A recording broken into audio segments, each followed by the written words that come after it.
நான் காணாமல் போன ஆடல்லவா, கர்த்தர் என்னை தேடி வந்தார். கர்த்தர் என்னை தேடி வந்தார்.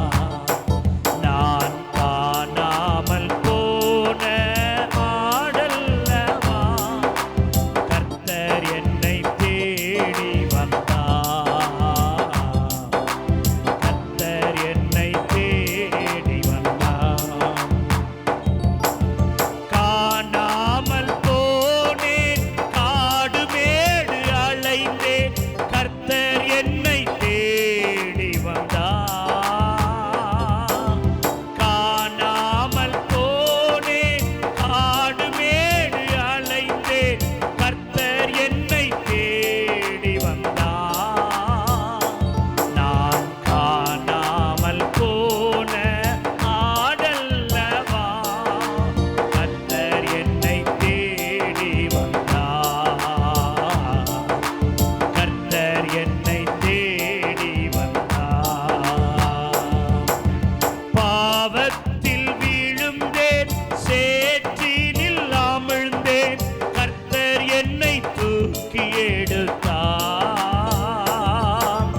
பாவத்தில் விழுந்தேன், சேற்றினில் அமிழ்ந்தேன், கர்த்தர் என்னை தூக்கி எடுத்தார். நான் காணாமல் போன ஆடல்லவா, கர்த்தர் என்னை தேடி வந்தார். எல்லாரும் பாடுங்க. நான் காணாமல் போன ஆடல்லவா, கர்த்தர் என்னை தேடி வந்தார். அலைந்தேன், திரிந்தேன், அமைதியற்று கிடந்தேன், ஆறுதல் அளிக்க வந்தார். அலைந்தேன், திரிந்தேன், அமைதியற்று கிடந்தேன், ஆறுதல் அளிக்க வந்தார். நான் காணாமல் போன ஆடல்லவா,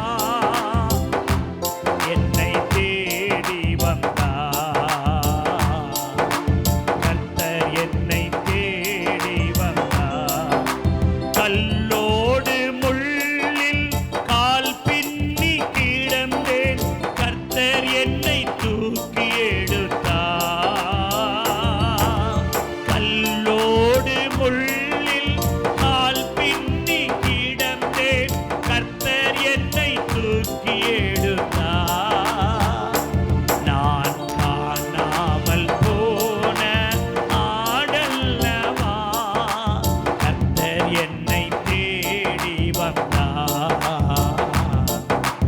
கர்த்தர் என்னை தேடி வந்தார்.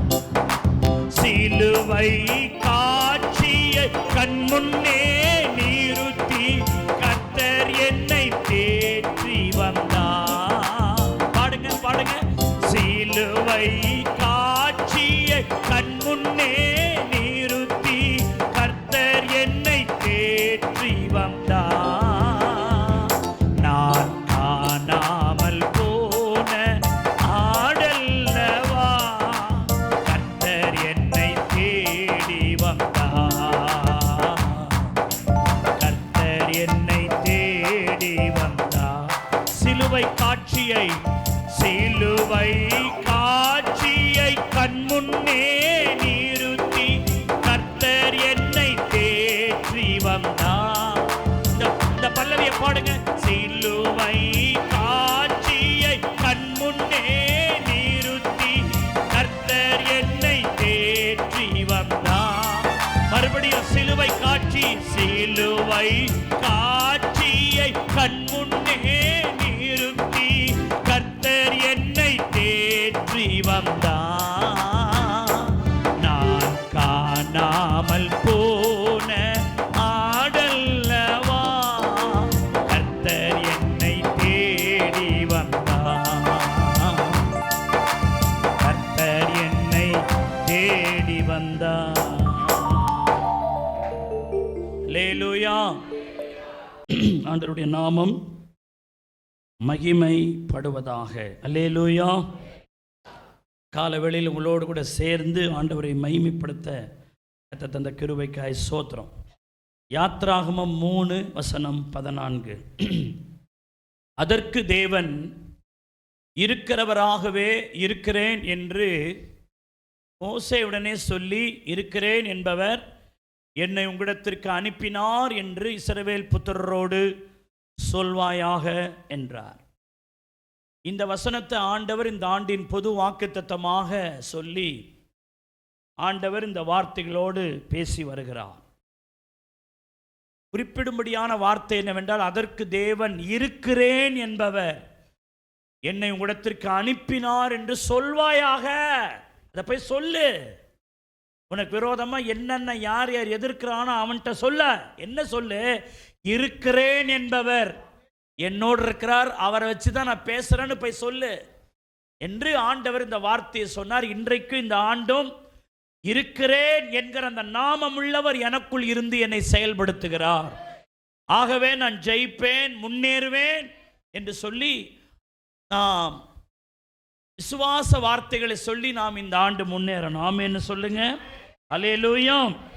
இந்த வார்த்தையை சொல்லிட்டு அவர் சொல்றாரு யாத்ராகமம் 4:12, ஆதலால் நீ போ, நான் உன் வாயோடு இருந்து நீ பேச வேண்டியது என்ன செய்வேன், நான் உனக்கு பேசுவேன் அப்படின்னு சொல்றாரு. யார்கிட்ட போகணும், என்ன பேசணும், யார்கிட்ட போய் பார்த்து பேசணும்னா ஆண்டவர் சொல்றார், பார்வோன் ராஜாவிடத்தில் என்ன செய்ய போ.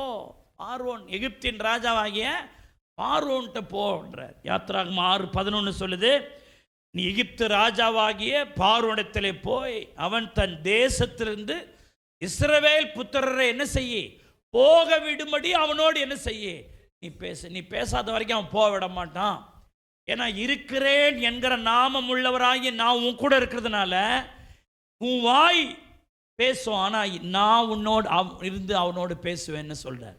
அவர் சொல்கிறார், உன் வாயோடு இருந்து நான் என்ன செய்வேன், பேசுவேன். நீ சும்மா பொம்மை தான், நீ வாயை திறக்கிற வேண்டிய வேலை தான், நாக்கு அசைக்க வேண்டிய வேலை தான், ஆனால் நான் தான் அவனோடு என்ன செய்வேன், பேசுவேன். அதனால் நீ தைரியமாக போ அப்படின்றார். சோதனை.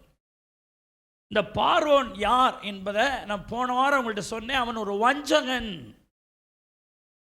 கடந்த அதற்கு முந்தின அநேக வாரங்கள் பார்வோனுடைய தந்திரக்காரன் என்று நான் பேசிட்டு வந்தேன். போன வாரத்திலிருந்து பார்வோன் ஒரு வஞ்சகன், அவன் தந்திரம் எடுபடலை, இப்போ வஞ்சகத்துக்குள்ளே வந்திருக்கான். அவன் தந்திரமாக என்ன பண்ணுறான், கொல்லணும், அழிக்கணுங்க, அப்படி பண்ணணும் அப்படி பண்ணணும், வேற ஒரு ரூட்டில் எடுத்துகிட்டு போனாத. ஆனால் இப்போ என்ன பண்ணுறது, வேலைக்கு ஆகலைன்னு இப்போ வஞ்சகமாக காரியங்களை செய்து அன்பாக பேசுகிற மாதிரி, இயல்பாக பேசுகிற மாதிரி, ஆதரவாக பேசுகிற மாதிரி, இணக்கமாக பேசுகிற மாதிரி பேசி நம்ம காரியத்தை நடத்துவோம் என்கிற அந்த வஞ்சகத்தோடு அவன் வருகிறான். அல்லேலூயா. யாத்ராகமம் 8:29 சொல்லுது, ஜனங்களை போக விடாதபடி பார்வோன் இனி வஞ்சனை செய்யாதிருப்பாராக. அப்போஸ்தலர் 7:19 அவன் தம்முடைய ஜனங்களை வஞ்சனையாய் நடப்பித்து பேசுறான். பார்வோன் பேசுனா நல்லா பேசுறான். ஆரோனுக்கு முன்னாடி, மோசேக்கு முன்னாடி. ஆரோன் மோசே போன பிறகு வேற மாதிரி பேசுறான், வஞ்சகமாய் அவன் பேசுகிறான். ஆகவே இது கடைசி காலம், இது வஞ்சகம் பரவி கொண்டிருக்கிற காலம். வஞ்சிக்கப்படாதிருங்கள் என்று ஆண்டவர் சொன்னார். ஆகவே இந்த கடைசி காலத்தினுடைய ஜீவியத்தோடு தான் நான் ஒப்பிட்டு பேசுகிறேன். பிரதர், சிஸ்டர், இது கடைசி காலம். நீங்கள் வஞ்சிக்கப்படாதபடிக்கு நீங்கள் பார்த்து கொள்ளணும். உபாகமம் 11:16 சொல்லுது, உங்கள் இருதயம் வஞ்சிக்கப்படாமலும் நீங்கள் வழி விலகாமலும் இருக்கும்படி எச்சரிக்கையாயிருங்கள். பைபிள் ஒரு நீண்ட வசனம் ஸ்கிப் பண்ணி நாங்கள் திரையில் போடுறோம். அதை தான் நீங்கள் இதை கவனிக்கணும். கவனித்து குறிப்பெடுத்துட்டு நீங்கள் இந்த வேர்டை மட்டும் எடுக்கணும். உங்கள் இருதயம் வஞ்சிக்கப்படாமல். ஒருவன் வஞ்சிக்கப்பட்டானா அவன் வழி விலகிடுவான் அப்படின்னு பைபிள் நமக்கு சொல்லுது. ஒரு பிரதர் நல்லா ஜெபிக்கிறாரு, நல்லா சர்ச்சுக்கு வந்துட்டு இருந்தார், ஆனால் இப்போ வழி விலகிறாருன்னா ஒரு வஞ்சகம் உள்ள வந்துட்டு இருக்குன்னு அர்த்தம். வஞ்சகம் உன்னை வழி விலக பண்ணிவிடும். நல்ல ஜெபம் பண்ண சிஸ்டர், நல்ல ஜெபம் பண்ண பிரதர், நல்ல கர்த்தரை தேடின பிரதர் சிஸ்டர் தான், ஆனால் இப்போ அந்த மாதிரி தேடலை. காரணம் என்னன்னா, அவருடைய இருதயம் வஞ்சிக்கப்பட்டிருக்கிறதுனால அவருடைய வழி விலகி இருக்கிறது. பைபிள் சொல்லுகிறது பி கேர்ஃபுல், எச்சரிக்கையாயிரு. வாலிப தம்பி, வாலிப தங்கச்சி, பிரதர், சிஸ்டர், தைரியமா சொல்ல முடியுமா? பாஸ்டர், என் இருதயம் வஞ்சிக்கப்படலை, நான் கத்தரை விட்டு வழி விலகலை அப்படின்னு நீங்க சொல்ல முடியுமான்னு கவனியுங்கள். சிம்சோன் வழி விலகினான், அங்கிருந்து தான் அவனுடைய வீழ்கை தொடங்கிற்று. சிங்கத்தை பார்க்கும்படி அவன் வழி விலகி போனான்ற ஒரு வார்த்தை வருது, அங்கிருந்து தான் அவனுடைய பின்மாற்ற தொடர்கிறது. வழி விலகி போனான். உபத்திரவப்படுவதற்கு முன்பு வழி தப்பினேன், உபத்திரவப்பட்ட பிறகு வழியை காத்து நடக்கிறேன். நீங்க வழி விலகிறாளா, வழியை காத்து நடக்கிறாளான்னு பாருங்க. சிலர் விசுவாசின் பேர் தான் இருக்கும், ஆனால் வழி விலகி போவாங்க, ராங் ரூட்டாவே எடுத்துக்கிட்டு இருக்காங்க. வஞ்சிக்கப்பட்டால் எடுக்கிற ரூட்டெல்லாம் ராங் ரூட்டா இருக்கும். யோபு 13:7 பாருங்க. நீங்கள் தேவனுக்காக நியாயக்கேடாய் பேசி அவருக்காக வஞ்சகமாய் வசனிக்க வேண்டுமோ? வஞ்சகம் உள்ள வந்துருச்சுன்னா அவன் நியாயக்கேடாக பேசுவான். நியாயமா பேசுறவன் எப்படி பேசுவான்? நியாயக்கேடாக பேசி வஞ்சகமாய் அவன் வசனிப்பான். சோதரம், இப்படி பண்ணுங்க, அப்படி பண்ணுங்க, நீங்க செய்யறது சரியில்லைங்க, இப்படி பண்ணுங்கன்னு அநியாயத்தை நியாய மாதிரி பேசுவான். அதான் வஞ்சகம். சங்கீதம் 41:6 பாருங்க. ஒருவன் என்னை பார்க்க வந்தால் வஞ்சனையாய் பேசுகிறான், அவன் தன் இருதயத்தில் அக்கிரமத்தை சேகரித்துக் கொண்டு தெருவிலே போய் அதை என்ன செய்கிறான்? தூற்றுகிறான். என்கிட்ட வந்து பேசும்போது, என்ன பிரதர், எப்படி பிரதர் இருக்கீங்க, நல்லா இருக்கீங்களா பிரதர்னு என்கிட்ட பேசுகிறான். ஆனால் அவள் இருதயத்தில் என்ன சேகரித்து கொண்டு வந்து என்கிட்ட பேசுகிறான்? அக்கிரமத்தை சேகரித்து வந்து பேசிட்டு என்கிட்ட பேசுகிற மாதிரி பேசி என் வீட்டை அவன் வேவு பார்த்து அங்கே இருக்கிற சூழ்நிலைகள் எல்லாவற்றையும் அவனை எல்லாத்தையும் பார்த்துட்டு வெளியில் போய் அவன் இது பண்ணுறான், இதை பண்ணுறான்னு வெளியில் வேற மாதிரி பேசுகிறான். வஞ்சகம். இதுதான் இன்னைக்கு கடைசி காலத்தில் நடந்துகிட்டு இருக்கு. ஆகவே மிகுந்த ஜாக்கிரதை நமக்கு தேவை. நீதிமொழிகள் 12:17 பாருங்க. பொய் சாட்சிக்காரன் வஞ்சகத்தை வெளிப்படுத்துவான். நீதிமொழிகள் 14:25 சொல்லுது, வஞ்சனைக்காரன் பொய்களை ஊதுகிறான். இந்த 2 வசனத்திலே வஞ்சனை வருது, பொய் என்ற வார்த்தை வருது. வஞ்சனைக்காரனோ பொய்களை என்ன செய்கிறான்? ஊதுகிறான். பொய் சாட்சிக்காரனோ வஞ்சகத்தை வெளிப்படும். அப்படின்னா உள்ள வஞ்சகம் ஒரு பிரதருக்கு ஒரு சிஸ்டருக்கு வந்துச்சுன்னா அவன் பொய்யா பேசிக்கிட்டு தெரியுவான். ஏன்னா பிசாசு பொய்யனும் பொய்க்கு பிதாவுமா இருக்கிறான். தன் சொந்தத்திலிருந்து எடுத்து பேசுவான், பொய் பேசுவான். அவன் வாயிலிருந்து உண்மை என்ன செய்யாது? வராது. கர்த்தருடைய வார்த்தைகளை கூட ஆண்டவர் சொன்னதா அவர் சொல்லாத வார்த்தையை அவன் பேசுவான். நல்ல கவனிங்க. சபையில் இருக்கிற கூட கர்த்தர் சொல்றாருன்னு கர்த்தர் சொல்லாததை சொன்னா அது என்னங்க? உண்மையில் வருமா, பொய்யில வருமா? அது பொய்யில வரும். அப்போ வஞ்சனை உள்ள வந்துருச்சுன்னா ஆண்டவர் பேரை சொல்லி என்ன செய்வாங்க? பொய் சொல்லுவாங்க. கவனிக்கணும். நீதிமொழிகள் 27:6 சத்துரு இடும் முத்தங்களோ வஞ்சனை உள்ளது. அன்னைக்கு யூதாஸ் காரியத்தை கூட பாருங்க, ஆண்டவர் அடி கட்டி பிடிச்சி முத்தம் கொடுத்தான் பாருங்க. அது நல்ல அன்பின் முத்தம் அல்ல, அது என்ன முத்தம்? வஞ்சனை முத்தம். அவன் முத்தம் இடுறதுக்கு முன்னாடியே அவன் பேசி வச்சுட்டு தான் உள்ள வரான். நான் யாரை கட்டி அணைத்து முத்தமிடுகிறேனோ அவர் தான் நீங்கள் பிடிக்க வருகிற இயேசு. நான் முத்தம் கொடுக்குற மாதிரி கொடுத்துட்டு சைலண்டாக நிற்கிறேன், நீங்கள் அவரை கைது பண்ணிட்டு போங்கன்னு பேசிட்டு தான் உள்ளே வரான். அந்த மனசில் அதை வச்சுக்கிட்டே போதகரேன்னு கட்டி பிடிச்சி முத்தம் கொடுக்குறான். போதகர் தான் எல்லாம் அறிஞ்சு வச்சிருக்கிறாரு. அவர் உடனே சொல்கிறாரு, சிநேகிதனே முத்தத்தினால் என்ன செய்கிறாயா? காட்டி கொடுக்குறாயா அப்படின்னு அவன் வஞ்சகத்தை அவர் அறிந்திருந்தார். அப்போ முத்தம் அன்புக்காக கொடுக்கப்படுகிறதை அவன் வஞ்சனைக்காக மாற்றினாகவே தான் பைபிள் சொல்லுகிறது. தோத்தரிக்கணும். சத்துரு இடும் முத்தங்களோ எப்படிப்பட்டதுங்க? ஒரு பாஸ்ட் நான் உங்களை கண்டித்து பேசுகிறேன், ஏன்னா உங்கள் மேல உள்ள அன்பினால் உங்கள் வாழ்க்கையில் தவறுகள் ஏது நடந்துடக்கூடாது நான் கண்டிஷனாக பேசுகிறேன். ஆனால் உலகத்தில் இருக்கிற வேற உபதேசக்காரன் என்ன சொல்லுவான்? பிரதர் அதெல்லாம் இல்லை பிரதர், நீங்கள் இப்படி பாருங்க பிரதர், அப்படி பிரதர்னா உங்களை அதோட கதையை அறுத்து கடைசிடுவான். தோத்திரம். நாங்கள் கொஞ்சம் கண்டிஷனாக தான் பேசுவோம். எத்த சோத்திரம் தாயும் தகப்பனும் பிள்ளையை கொஞ்சம் கண்டிஷனாக தான் என்ன செய்வாங்க? நடத்துவாங்க. பக்கத்து வீட்டுக்காரன் ராஜா செல்லம்ட்டு அவன் வேலை வாங்கின்னு இருப்பான். தோத்திரம். அது அவனுக்கு தெரியாது.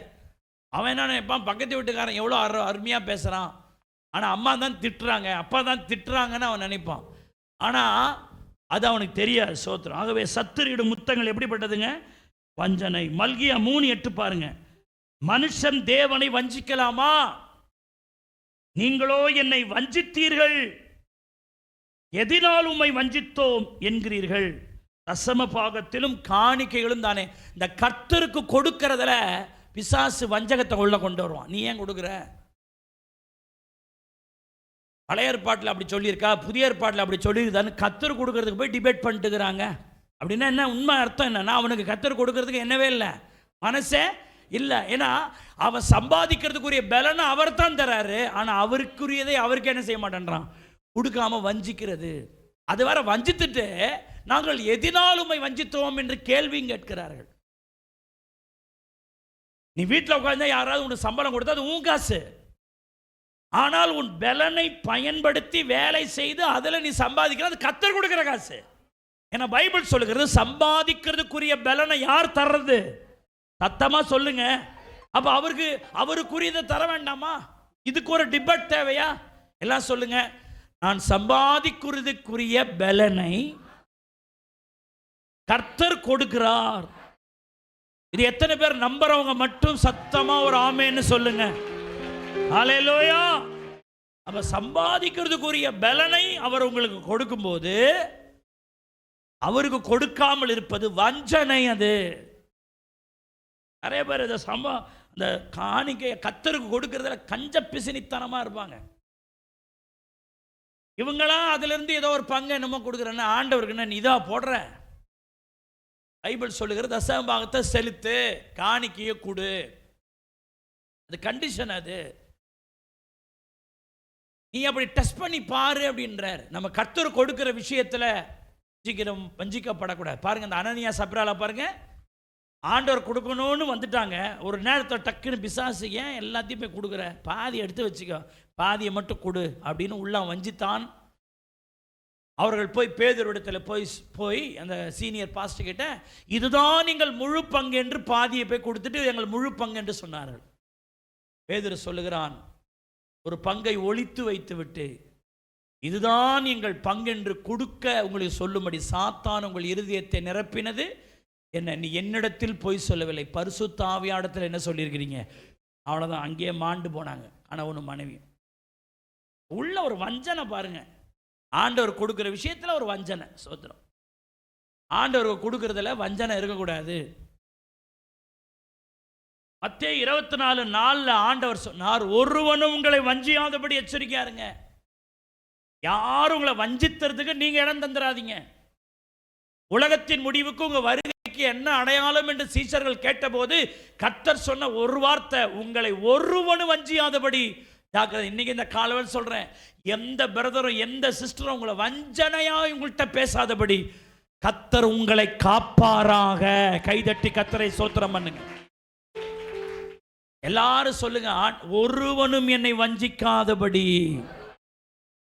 கர்த்தாவே எங்களை காப்பீராக. அல்லேலூயா. ஏன்னா மத்தேயு 24:24 சொல்லுது, ஏனெனில் கூடுமானால் தெரிந்து கொள்ளப்பட்டவர்களையும் வஞ்சிக்கத்தக்கதாக பெரிய அடையாளங்களையும் அற்புதங்களையும் செய்வார்கள். அவன் டார்கெட் சர்ச்சில் வர்ற ஆட்களை எப்படியாவது அதில் டிஸ்ட்ராக்ஷன் பண்ணி வெளியே தள்ளணும். அதுக்கு பிசாசு புது உற்சாகம் அந்த சினிமா படத்தை சொல்லி வெளியே தள்ள மாட்டான். வசனத்தை வேற மாதிரி ஒன்று திரிச்சு, இப்படி இல்லை பிரதர், அது அப்படின்னு செய்யலாம், அந்த இது சரியில்லை பிரதர்னு வசனத்தின் அடிப்படையிலேயே உங்கள்கிட்ட பேசி உங்களுடைய ஜப வாழ்க்கையை, உங்கள் பக்தி வாழ்க்கையை உங்களுக்கு தெரியாமலேயே உங்களுக்குள் குறைய பண்ணுறது தான் வஞ்சனை. ஆகவே இந்த வஞ்சனைக்கு நீங்களும் நானும் என்ன ஆகிடக்கூடாது, பலிக்காடாக மாறிடக்கூடாது. ஆமேன்னு சொல்லுங்க. அப்போ இந்த பார்வோனுடைய வஞ்சகத்தை நம்ம போன வாரம் பார்த்தோம். பார்வோன் என்ன வஞ்சகம் சொன்னா, யாத்திராகமம் 8:25 சொன்னா, அப்பொழுது பார்வோன் மோசேயும் ஆரோனையும் அழைப்பித்து, நீங்கள் போய் உங்கள் தேவனுக்கு தேசத்தில் தானே என்ன இடுங்கள், பலியிடுங்கள். போன வாரம் பார்த்தோம். செய்தியை நம்ம இப்போ தொடர போகிறோம். நல்லா கொஞ்சம் கவனிங்க. செய்தியினுடைய டீப்பில் போகிறோம், ஆழத்தில் கொஞ்சம் போகிறோம். கொஞ்சம் நல்ல விசுவாசிகள் காலை நேரம் இந்த ஏசி நேரம் அப்படியே ஒரு மாதிரி மயக்கத்தில் இருந்துட்டு மயக்கத்திலே போகாத. தோத்திரம் வந்ததுக்கே புண்ணியம் இல்லாமல் போயிடும்.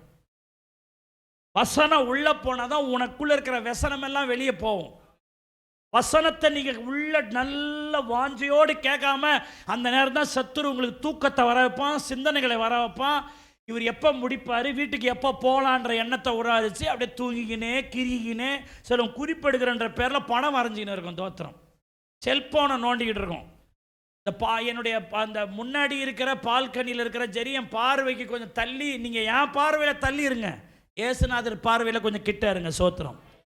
பாஸ்டர் பார்க்கல, அவங்க பார்க்கல, இவங்க பார்க்கலன்னு உள்ளே உட்காந்து செல்ஃபோனில் ஏதாவது மெசேஜ் அனுப்பிக்கிட்டு இருந்தீங்கன்னா நம்மளை போல ஒரு துரோகி, சோத்திரம், நம்மளை போல ஒரு விவரம் கட்டவன் எவனும் இருக்க மாட்டான். சோத்திரம். கர்த்தரை பரீட்சை பாராது இருப்பீர்களாக. சோத்திரம். அல்லேலூயா. அவருடைய திருவசனத்துக்கு நடுங்குகிறவர்களையே அவர் நோக்கி பார்க்கிற கர்த்தர். நல்ல கைகளை தட்டி அந்நிய பாஷைகளை பேசி நல்ல கை தட்டுங்க கொஞ்ச நேரம். தீபா சந்தனமா துரபியா, நம்முடைய வசனம் எங்களுக்குள் போகாதபடி, தூக்கத்தின் ஆவி, சோம்பேறித்தனத்தின் ஆவி வசனம் எங்களுக்குள்ள போகாதபடி தடுக்கிற பொல்லாத ஆவியை நிர்மூலமாக்குற அந்த நைம். அல்லேலூயா.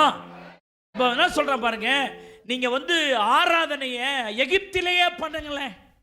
எகிப்திலேயே பலியிடுங்கள் என்பான். அதான் முதல் வஞ்சகம். யாத்திராகமம் 8:26 அதற்கு பதில் சொல்றாரு மோசே. அதற்கு மோசே, அப்படி செய்யத்தகாது, வாய்ப்பே இல்லை. எங்கள் தேவனாகிய கர்த்தருக்கு நாங்கள் எகிப்தியருடைய அருவருப்பை பலியிடுகிறதா இருக்கோம். நாங்க எகிப்தில் ஆண்டவரை ஆராதிக்க முடியாது, அப்படி செய்யத்தகாது. நாங்கள் எகிப்தை விட்டு வெளியேறித்தான் கர்த்தரை சேவிக்கணும், நாங்கள் உள்ள இருந்துகிட்டே சேவிக்க முடியாது என்று சொல்றான். என்னுடைய அர்த்தம் என்னன்னா, ரட்சிக்கப்படாமலே ஆராதனையில் கலந்து கொள்ள செய்கிறவன் தான் பிசாசு. நீ சர்ச்சுக்கு போ, நீ பாட்டாரான பண்ணு, ஆனா ரட்சிக்க அனுபவம்லாம் உனக்கு தேவையில்லை. ஏன்னா அது அப்படி பண்ணா கூட அது ஆண்டவர் விருப்பம் எடுத்துக்க மாட்டார்ல. அதனால அப்படி சொல்றான். நீ போனா ஆராதி, ரட்சிக்கப்படாம அனுபவங்களே ஆராதிக்கணும். நிறைய பேர் பாருங்க, இன்னும் அந்த பரிபூர்ண ரட்சிப்பத்துக்குள்ளே இன்னும் வரல. ஏதோ தச்சு வந்துட்டு இருக்காங்க, இன்னும் டீப்ல உள்ள வரல. ஒரு மேலாக்க நின்று நாங்களும் ஆண்டோடைய பிள்ளைன்னு, அது பிசாசு. அது நீ சர்ச்சுக்கு வந்தாலும் நீ சாத்தான் ஆள் தான் நீ. சோத்திரம். எகிப்தை விட்டு வெளியேறது ரட்சிக்கப்பட்ட ஒரு அனுபவம். எகிப்துக்குள்ளே ஆராதிப்பது ரட்சிக்கப்படாமலே கர்த்தரை ஆராதிக்கிறது சமானம். கொஞ்சம் டீப்பாக கொண்டு போகிற மாதிரி கொஞ்சம் கவனிங்க. மோசே சொல்றாரு, நீங்க சொல்ற மாதிரி எகிப்திலே ஆராதிக்க முடியாது. யாத்திராகமம் 8:27 விசுவாசிகள் கவனிங்க. நாங்கள் வனாந்தரத்தில் 3 நாள் பிரயாணமாய் போய் எங்கள் தேவனாகிய கர்த்தர் எங்களுக்கு விதிக்கிறபடி அவருக்கு நாங்கள் பலியிடுவோம் என்றான். வசனத்தை நல்லா கொஞ்சம் கவனிக்கணும். பார்வோன், நீ எகிப்திலேயே எங்களை ஆராதிக்க சொல்ற, ஆனால் நாங்கள் எகிப்தில் ஆராதிக்க முடியாது. நாங்கள் எகிப்தை விட்டு வனாந்தரத்தில் 3 நாள் பிரயாண தூரமாய் போய். எத்தனை நாள் பிரயாண தூரம்? எகிப்திலிருந்து எத்தனை நாள் தூரத்தில் போகணும்? 3 நாள் பிரயாண தூரமாய் போய் நாங்கள் கர்த்தரை ஆராதிக்க வேண்டும். அதுதான். அது என்ன 3 நாள் பிரயாண தூரம்? எகிப்தை விட்டு நாங்கள் வெளியே போய் ஆராதிக்கணும்னு சொல்லாம, நாங்கள் எகிப்தை விட்டு 3 நாள் பிரயாண தூரமாய் போய் எங்கள் தேவனாகிய கர்த்தருக்கு அவர் விதிக்கிறபடி அவருக்கு நாங்கள் பலியிடணும். திருஷ்டாந்தகமா அங்கும் இங்குமா இருக்கிற வார்த்தையில சில சொல்ற பாருங்க, கொஞ்சம் கவனிங்க. ஒரு நாள் ஆபிரகாமை பார்த்து ஆண்டவர் சொன்னார், உன் நேசகுமாரன், உன் ஏகபுத்திரன், அவனை மோரியா மலையில் நான் எங்கே எக்ஸாக்டாக நான் குறிக்கும் மலைகளில் ஒன்றில் என்ன செய், உன் மகனை தகன பலியாயிடு அப்படின்னு சொல்லி அவனை சொல்கிறாரு. அவன் மோரியா மலைக்கு போகிறான். மோரியா மலை என்பது ஜென்ரலான ஒரு இடம், ஆனால் அங்கே நான் குறிக்கும் ஒரு இடத்தில் நீ என்ன செய்ய, பலியிடு என்றார். பைபிள் சொல்லுகிறது, ஆதியாகமம் 22:2 சொல்லுது, நான் உனக்கு குறிக்கும் மலைகளில் ஒன்றின் மேல் அவனை தகன பலியாய் இடி என்றார். ஆதியாகமம் 22:4 3 நாளில் ஆபிரகாம் தன் கண்களை ஏறெடுத்து பார்த்து தூரத்தில் அந்த இடத்தை கண். அப்படியானால் தன் இடத்திலிருந்து அந்த மோரியா மலைக்கு போக எத்தனை நாள் பிரயாணம் பண்ணியிருக்கிறாருங்க? 3 நாள் பிரயாணம். கவனிக்கணும், இது ஒரு ஆவிக்குரிய சத்தியம். அப்போ கர்த்தர் சொன்ன அந்த இடத்திற்கு போக, தன்னுடைய இடத்திலிருந்து அங்கே போக எத்தனை நாள் பிரயாணம் பண்ணியிருக்கிறாருங்க? அந்த 3 நாள் பிரயாணத்துக்கு பிறகுதான் கர்த்தர் சொன்ன அந்த எக்ஸாக்டான இடத்தை அவர் பார்க்கிறார். கர்த்தருடைய பரிசுத்த நாமத்துக்கு மகிமை உண்டாடு. யாத்திராகமம் 19:1 பாருங்க. இஸ்ரவேல் புத்திரர் எகிப்து தேசத்திலிருந்து புறப்பட்டு 3 மாதம் பிரயாணம் பண்ணி 1ஆம் நாளில் சீனாய் வனாந்திரத்தில் வந்து சேர்ந்தார்கள். இந்த சீனாய் மலை என்பது ரொம்ப பயங்கரமான இடம். அங்கதான் கட்டளைகள் கொடுக்கப்பட்டது, அங்கதான் தோத்திருக்கிறோம் ஆசரிப்பு கூடாரத்தின் மாதிரிகள் காட்டப்பட்டது, அங்கதான் தேவனை சோத்திர மகிமையை சோத்திருக்கிறோம் மோசே கண்டார். அங்குதான் ஒரு பெரிய திருப்பு முனை ஏற்பட்ட இடமே அந்த சீனாய் மலை தான். அந்த சீனாய் மலைக்கு வர, எகிப்திலிருந்து அந்த சீனாய் மலைக்கு வர 3 மாதம் சென்றதாக பைபிள் சொல்லுகிறது. 3 நாள் 3 மாதம் என்கிற அந்த விஷயங்களை உங்களுக்கு கொஞ்சம் ஒரு ஒரு ஒரு ஆவிக்குரிய காரியங்கள் உங்களுக்கு உங்கள் கண்ணு திறக்கிறதுக்காக இந்த வசனங்களை நான் சொல்கிறேன். இந்த மாதிரி நான் ஏகப்பட்ட சொல்லிக்கிட்டு இருப்பேன் சோத்திரம். இல்லை கொஞ்சம் தியானத்துக்காக இதெல்லாம் உங்களுக்கு சொல்கிறேன். அங்கே கொண்டு வரதுக்கு 3 மாதம் பைபிள் அது சொல்லி இருக்குது. அப்போஸ்தலர் 9:9 பாருங்கள். அவன் 3 நாள் பார்வை இல்லாதவனாய், அப்போஸ்தலனாகிய பவுல் சவுலாய் இருந்த காலத்தில் கர்த்தர் தமஸ்கு வீதியிலே அவனை சந்தித்தார். அவன் 3 நாள் பார்வை இல்லாதவனாய், புசியாதவனாய், குடியாதவனாய் என்ன பண்ணிக்கிட்டு இருந்தான்? அப்போஸ்தலர் 9:11 சொல்லுது, அவன் ஜெபம் பண்ணி கொண்டிருக்கிறான். 3 days ஃபாஸ்டிங் ப்ரேயர். இந்த 3 நாளைக்கு அப்புறம் தான் வாழ்க்கையில் ரட்சிப்பு எல்லாமே வருது. சோத்திரம். இந்த 3 நாள் வேர்ட் அது கவனிக்கணும். மத்தேயு 15ஆம் அதிகாரத்தில் 32வது வசனத்தை பாருங்க. இயேசு கிறிஸ்துவுடைய மலை பிரசங்கம் ரொம்ப பெரிய பிரசங்கம். அந்த மலை பிரசங்கம் சொல்றது, பின்பு இயேசு தம்முடைய சீஷர்களை அழைத்து, ஜனங்களுக்காக பரிதவிக்கிறேன், இவரிடத்தில் 3 நாள் தங்கியிருந்தார்கள். இயேசு நாட்டு எத்தனை நாள் தங்கியிருந்தாங்க? 3 நாள் பிரசங்கம் பண்ணியிருக்கிறார். மலையில் 1 நாள் பிரசங்கம், 2ஆம் நாள் பிரசங்கம், 3ஆம் நாள் பிரசங்கம். இந்த 3ஆம் நாள் பிரசங்கம் பண்ணி முடிச்சு தான் கூட்டத்தையே முடிக்கிறாரு. முடித்து அனுப்புகிற பொழுது தான், நான் எப்படி அவர்களை வெறுமையாக அனுப்புவேன்? என் ஜனங்கள் 3 நாளாக என் கூட இருந்து வசனம் கேட்டாங்களே, ஆகவே நான் அவருடைய வழியில் சோர்ந்து போவாங்க, அவர்களுக்கு நம்ம தான் அப்பம் கொடுக்கணும்னு ஆண்டவர் பேசுகிறார். அங்கே 3 நாள் தங்கியிருந்தாங்க அப்படின்னு இருக்கு. இப்போ நான் உங்களுக்கு சொல்கிறேன், 3 நாள் பிரயாணம் என்பதுடைய ஆவிக்குரிய அர்த்தம். முதல் நாள் ரட்சிப்பு, நம்பர் 1. 2வது நாள் பிரயாணம் என்பது ஞானஸ்தானம். 3வது நாள் பிரயாணம் என்பது பரிசுத்த ஆவியின் அபிஷேகத்தை பெற்று ஆராதனை செய்வது. எல்லாம் சொல்லுங்க. முதல் நாள் ரட்சிப்பு, 2ஆம் நாள் ஞானஸ்தானம், 3வது நாள் பரிசுத்த ஆவியின் அபிஷேகத்தை பெற்று. எவ்வளோ டல்லாவது, ரொம்ப லென்த்தாக சொன்ன டல்லாயிடுமோ? தோத்திரம். 3ஆம் நாள் பரிசுத்த ஆவியின் அபிஷேகம் பெற்று ஆராதனை செய்வதை அந்த 3 நாள் பிரயாணம் சொல்லுகிறது. ஆவிக்குரிய அர்த்தம், 3 நாள் பிரயாண தூரமாய் போய். அப்ப நான் நினைக்கிறேன், ஆண்டவர் எதுக்கு 3 நாள் மலை பிரசங்கம் பண்ணார்னா, முதல் நாள் ரட்சிப்பு, 2ஆம் நாள் சோத்தரிக்கிறோம் ஞானஸ்தானத்தின் உபதேசம், 3ஆவது நாள் பரிசுத்த ஆவியின் அபிஷேகம். அப்போஸ்தலர் 2:37 பாருங்க. இருதயத்திலே குத்தப்பட்டவர்களாகி பேதுருவையும் மற்ற அப்போஸ்தலரையும் பார்த்து ஜனங்கள் கேட்டார்கள், சகோதரரே, நாங்கள் என்ன செய்ய வேண்டும்? நீர் இவ்வளவு பிரசங்கம் பண்ணியிருக்கிறீரே, இந்த ரட்சிப்பை பெற, இந்த இயேசுவை நாங்கள் ஏற்றுக்கொள்ள என்ன செய்ய வேண்டும்? அந்த 3 நாள் பிரயாணத்திற்கு நிழலாட்டமாய் இங்கே 3 காரியத்தை பதிலாக பேதுரு சொல்லுகிறார். அப்போஸ்தலர் 2:38 பேதுரு அவர்களை நோக்கி, நீங்கள் மனம் திரும்பி. நம்பர் 1, இதான் முதல் நாள் பிரயாணம்.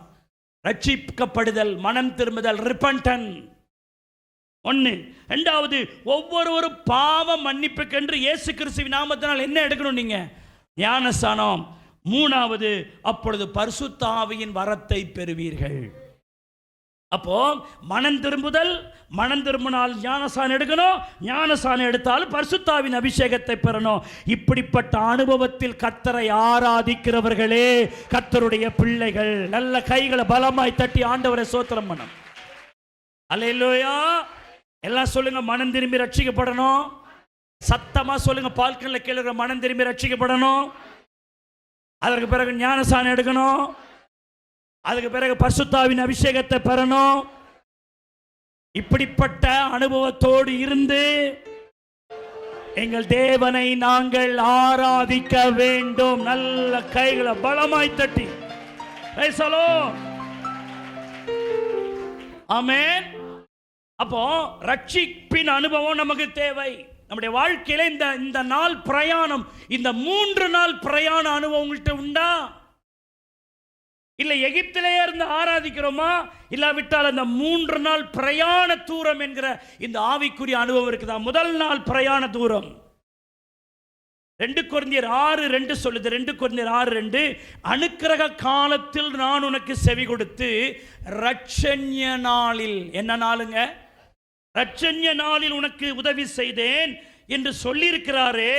இதோ இப்பொழுதே அனுக்கிரக காலம், இப்போதே இரட்சண்ய நாள், ரட்சிக்கப்பட்ட நாள், ரட்சிக்கப்பட்ட நாள். இங்கே ஒரு நாளை குறித்து வாசிக்கிறோம். நம்முடைய அனுபவத்திலே காணப்பட வேண்டிய ஒரு நாள். இந்த நாளை நாம் கடந்து செல்ல வேண்டும். இதுதான் நாம் ரட்சிக்கப்படுகிற நாள். இது மனிதனுடைய ஜீவியத்தில் மிகவும் அவசியமான ஒரு நாள். அல்லேலூயா. எனக்கு ஒரு சகோதரர் தெரியும். அவர் தன் பிறந்த நாளுக்கு பதிலாக ரட்சிக்கப்பட்ட நாளைத்தான் பிறந்த நாளாகி கொண்டாடுவார். வந்து ஜோம் பண்ணுவார், பாஸ்டர் ரட்சிக்கப்பட்டு இத்தனை வருஷம் ஆச்சு, இந்த நாளை நான் நினைவு கூறுறேன். பாவத்திலிருந்து, அநியாயத்திலிருந்து என் மனதை, என் சிந்தனை, எண்ணங்களை எல்லாம் கர்த்தர் மாற்றின நாள், பாக்கியமான நாள். இந்த நாளுக்காக நான் ஆண்டவரை சோத்திருக்கிறேன். இந்த நினைவு டு ரிமெம்பர் த டே. ஆண்டவர் சொன்னார், நீ எகிப்தை விட்டு வெளியே வந்த நாளை மறவாதிருப்பாயாக. ஏன்னா அதான் நீ ரட்சிக்கப்பட்ட நாள். கை தட்டி கர்த்தரை சோத்திரம் பண்ணுங்க. நான் எங்கேயோ கடந்தனே, எகிப்தை போல பாவ வாழ்க்கையில நான் இருந்தேன்.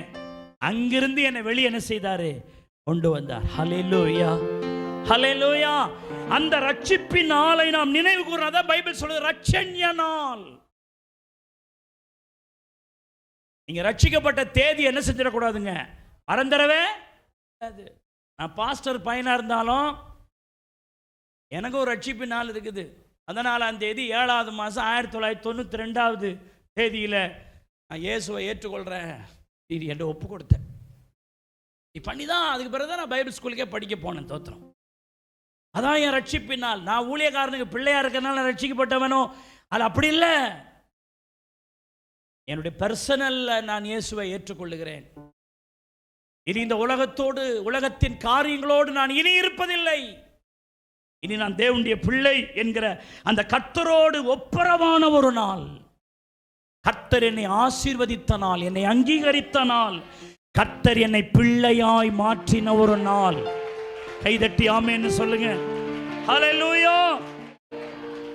நாம் ஒவ்வொருவரையும் பார்த்து நாம் அடிக்கடி கேட்கிற கேள்வி, நீங்க ரட்சிக்கப்பட்டீங்களா அப்படின்னு நம்ம கேட்போம். நீங்க ரட்சிக்கப்பட்டீங்களா சிஸ்டர், ரட்சிக்கப்பட்டீங்களா பிரதர் அப்படின்னு நம்ம கேட்போம். அதுக்கு ஒருத்தர் சொன்னார், நான் ஒருத்தர்கிட்ட கேட்டேன் அதே கேள்வி, பிரதர் நீங்கள் ரட்சிப்பேன்.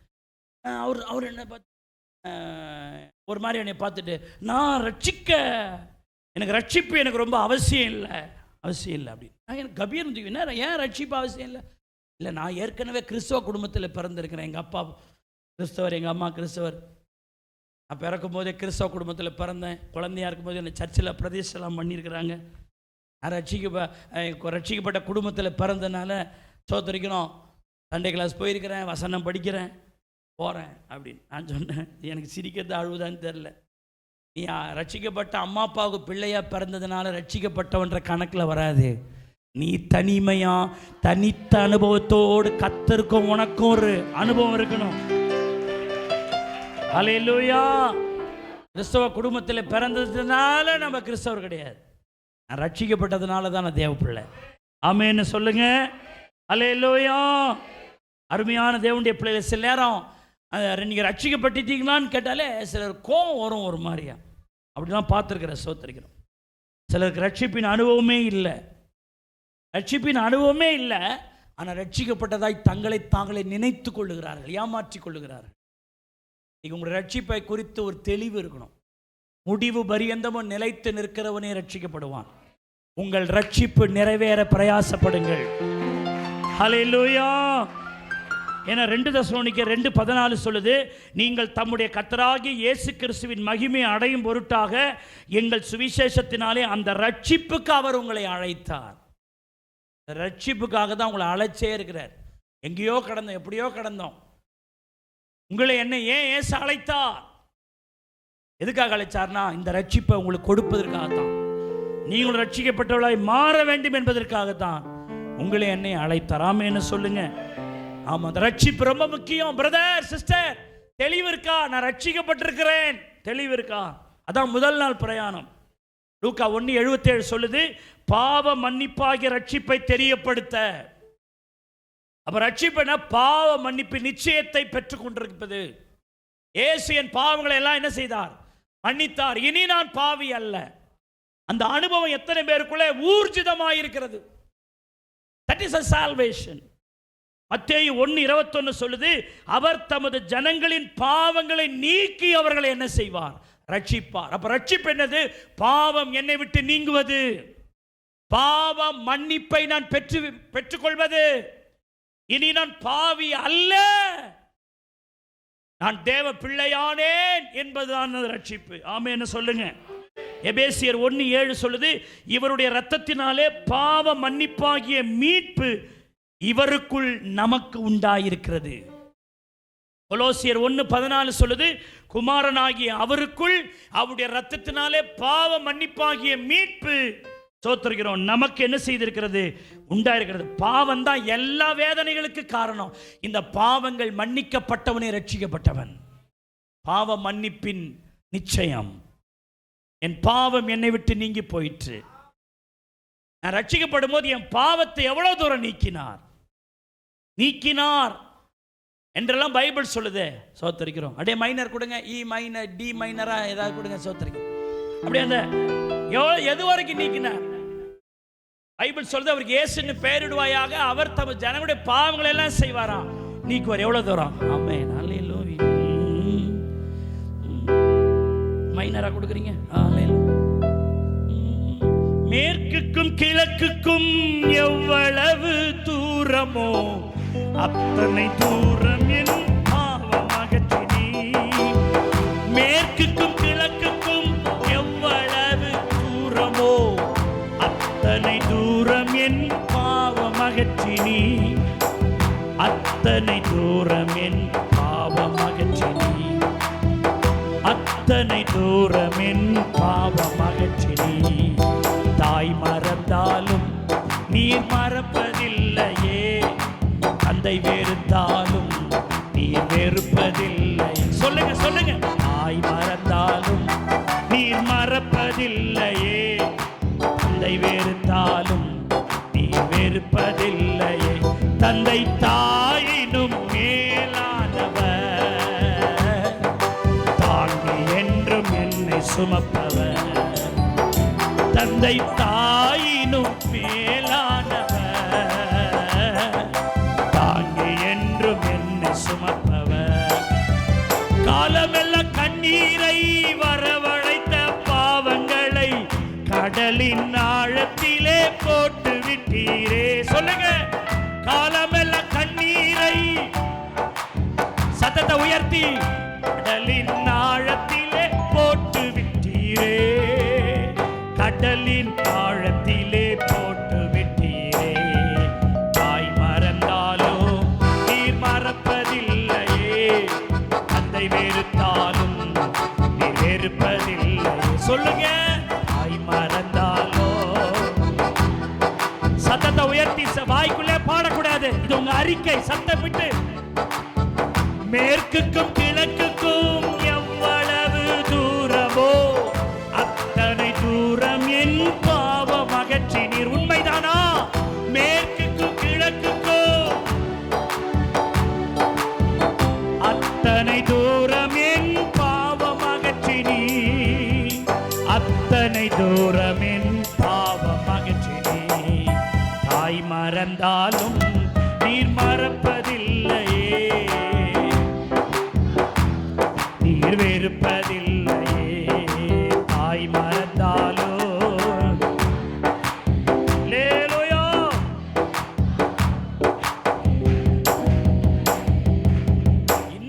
ஆள் இந்த செத்த வாயில் வச்ச வெத்தலை மாதிரி எப்படித்தான் அப்படி அடிக்கிறானோன்னு தெரியல. அவனை நான் வச்சு வெளுத்து வாங்கலாமான்னு எனக்கு தோணுது.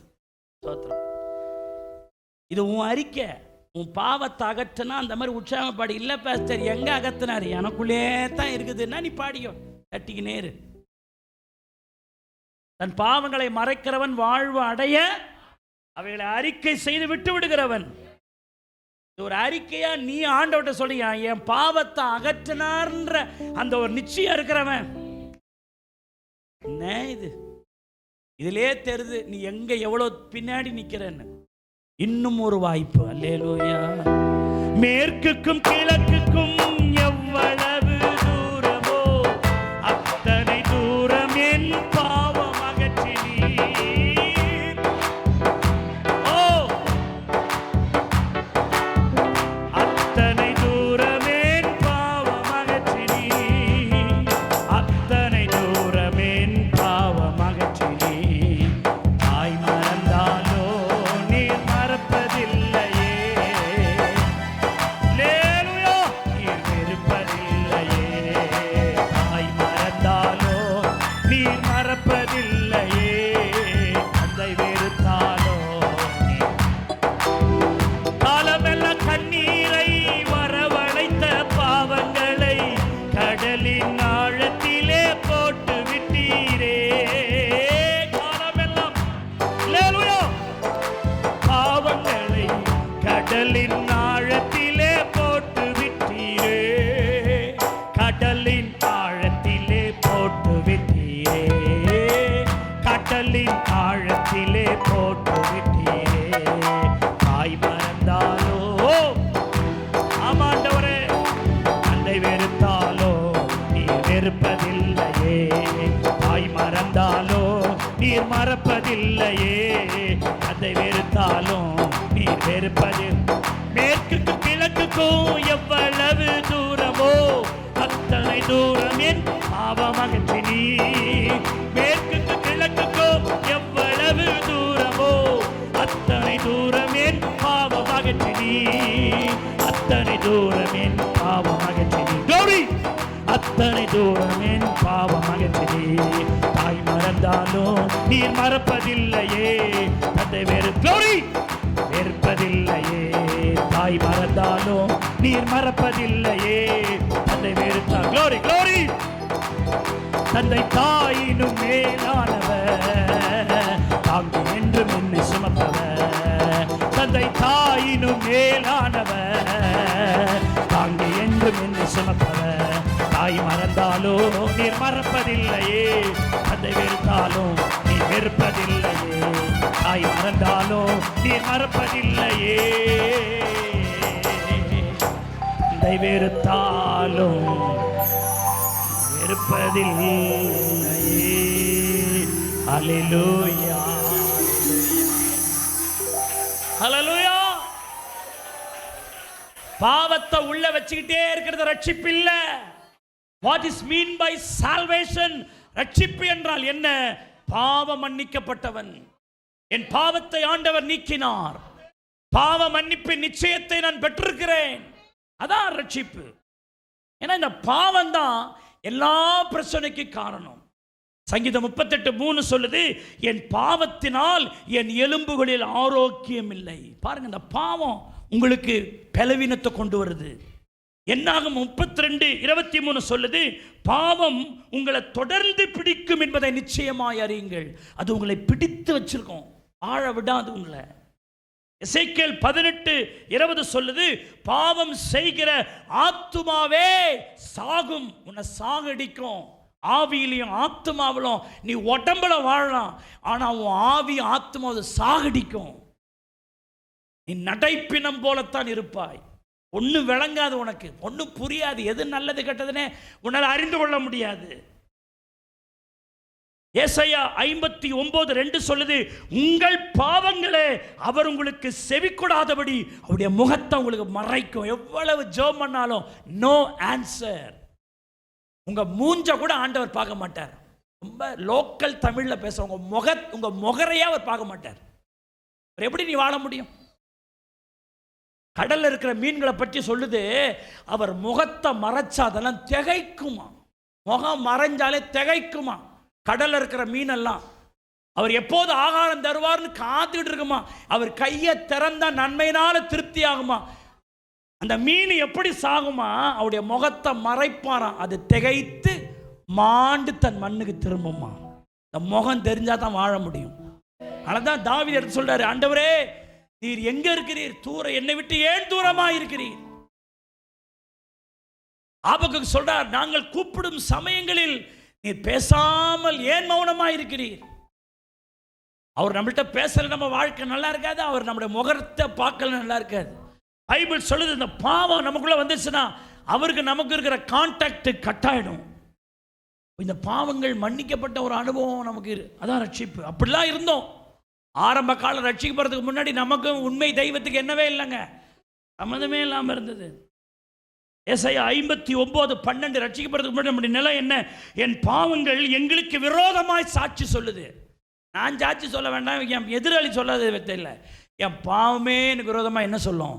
சாட்சி சொல்லும். இவன் நல்லவன் இல்லை, இவன் ஒழுக்கமானவன் இல்லை, இவன் இந்த நன்மையை பெறுவதற்கு தகுதியற்றவன் வெளியில் இருக்க வந்து ஒன்றும் சொல்ல மாட்டான். நீ செஞ்ச பாவமே உனக்கு எதிராக வந்து சாட்சி சொல்லும். எரேமியா 5:25 சொல்லுது, உங்கள் பாவங்கள் உங்களுக்கு நன்மையை வர ஒட்டாமல் இருக்கும். நன்மையே வராது, ஒரு குட்னஸ் உங்கள் லைஃப் ஃபுல்லாக வராது.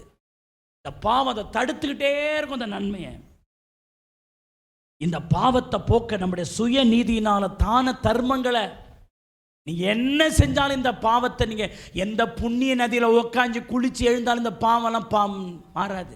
எந்த ஆட்டின் ரத்தமோ, எந்த மாட்டின் ரத்தமோ, எந்த சேவலின் ரத்தமோ, எந்த மிருகங்களின் ரத்தமோ இந்த பாவத்தை உங்களை விட்டு நீக்காது. அதற்கு ஒருவருடைய ரத்தம் சிந்தப்பட வேண்டும். அவர்தான் கர்த்தராகிய இயேசு கிறிஸ்துவின் ரத்தம் சகல பாவங்களை நீக்கி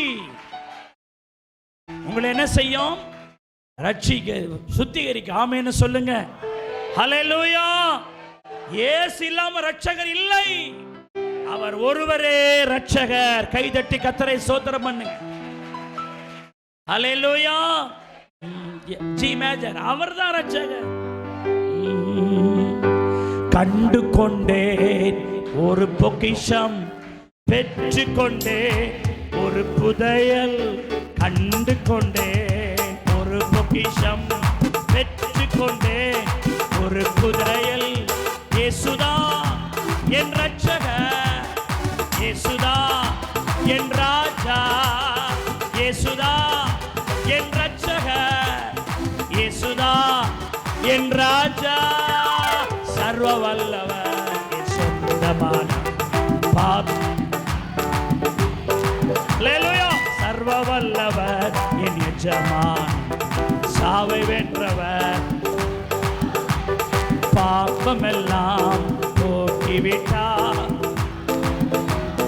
நீக்கிவிட்டார், பாவமெல்லாம் போக்கிவிட்டார், நீக்கிவிட்டார். இயேசுதான் என் ரட்சகர், இயேசுதான் என் ராஜா, என் ரட்சகர், இயேசுதான் என் ராஜா. சர்வ வல்லவர் என் சொந்தமான, சாவை வென்றவர் என் ஜீவனானா. சர்வ வல்லவர் என் ஹல்லேலூயா. அப்போ நம்ம கடந்து போக வேண்டிய ஒரு நாள் பிரயாணம், இந்த ரட்சண்ய நாள். இந்த நாள் அது ரொம்ப முக்கியம். 3 நாள் பிரயாண தூரம் அப்படின்னா, ஃபர்ஸ்ட் டே முதல் நாள் ரட்சிப்பு, இதான் முதல் நாள் பிரயாணம். 2ஆம் நாள் பிரயாணம் என்பது ஞானஸ்தானம் பெறும் நாள். அப்போஸ்தலர் 9:9 பாருங்க. அவன் 3 நாள் பார்வை இல்லாதவனாய் புசியாமலும் குடியாமலும் தான். 3 நாள் என்ற வேர்டை நீங்க கவனிக்கணும். 3 நாள் அவன் புசியாமலும் குடியாமலும் இருந்தான். அந்த நாளில் அவன் ஜெபம் பண்ணிட்டு இருந்தான். அந்த நாளில் அவன் கேட்குறான், நீர் யார்? இயேசு சொல்ல, நீ துன்பப்படுத்தின இயேசு நானே. எனக்கு எதிரான ஒரு வாழ்க்கையை வாழ்ந்த உடனே அவன் கண்கள் தெரியல. அப்போ அவன் கேட்குறான், நான் என்ன செய்ய வேண்டும் என்று நீர் சுத்தமாக இருக்கிறீர், நான் என்ன செய்யணும் என்று அவன் கேட்டான். நீர் யார் என்று கேட்டான். அதற்கு அவர் தன்னை இயேசு வெளிப்படுத்தினார். ரெண்டாவது அவன் கேட்டான், நான் என்ன செய்யணும்பான்னு சொல்லி கேட்டான். இப்படி கேட்டுதான் 3 நாள் அவன் ஜெபம் பண்ணுறான். அந்த 3ஆம் நாள் முடிவிலே அவனுடைய வாழ்க்கையில் 3 காரியம் நடந்தது. முதல் நாள் அவனுடைய வாழ்க்கையில் ஒரு ரட்சிப்பு வந்துச்சு. 2ஆம் நாள் பைபிள் சொல்லுது 9:18 அவன் பார்வை அடைந்து எழுந்திருந்து ஞானஸ்தானம் பெற்றான். அடே, என்ன பெற்றான்? ஞானஸ்தானம் பெற்றான். அதுக்கு அந்த அதிகாரங்களே அவன் பரிசுத்தாவினாலே நிரப்பப்பட்டான் என்று பார்க்கிறோம். பாருங்க, பைபிள் எவ்வளோ தெளிவாக நமக்கு போதிக்குது பாருங்க. ஞானஸ்தானம் பெற்ற இந்த நாள் நம்முடைய வாழ்க்கையில கடந்து வர வேண்டும். இந்த அனுபவம் நமக்கு தேவை. அதுதான் அப்போஸ்தலர் 8:38 நாங்கள் என்ன செய்யணும்னு கேட்டதுக்கு பேதுரு சொன்னார், ஒவ்வொருவரும் பாவ மன்னிப்புக்கென்று இயேசு கிறிஸ்துவின் நாமத்தில் ஞானஸ்தானம். அம்மா ரட்சிக்கப்பட்டாங்க, அதனால அந்த ரட்சிப்பு எனக்கு வந்துடான்னு சொல்லக்கூடாது. ஒவ்வொருவரும் பாவ மன்னிப்புக்கென்று, என் பாவங்களை இயேசு மன்னிச்சார், அதான் ரட்சிப்பு. அந்த பாவத்தை மன்னிச்சிட்டார் என்பதற்கு அடையாளம் தான் ஞானஸ்தானம். கைதட்டி கர்த்தரை ஸ்தோத்திரம் பண்ணுங்க. அல்லேலூயா. இங்கிலீஷில் பேப்டிசம் ஞானஸ்தானத்துக்கு வருது. கிரீக் வேர்டில் பேப்டிசோ அப்படின்ற வேர்டு இது.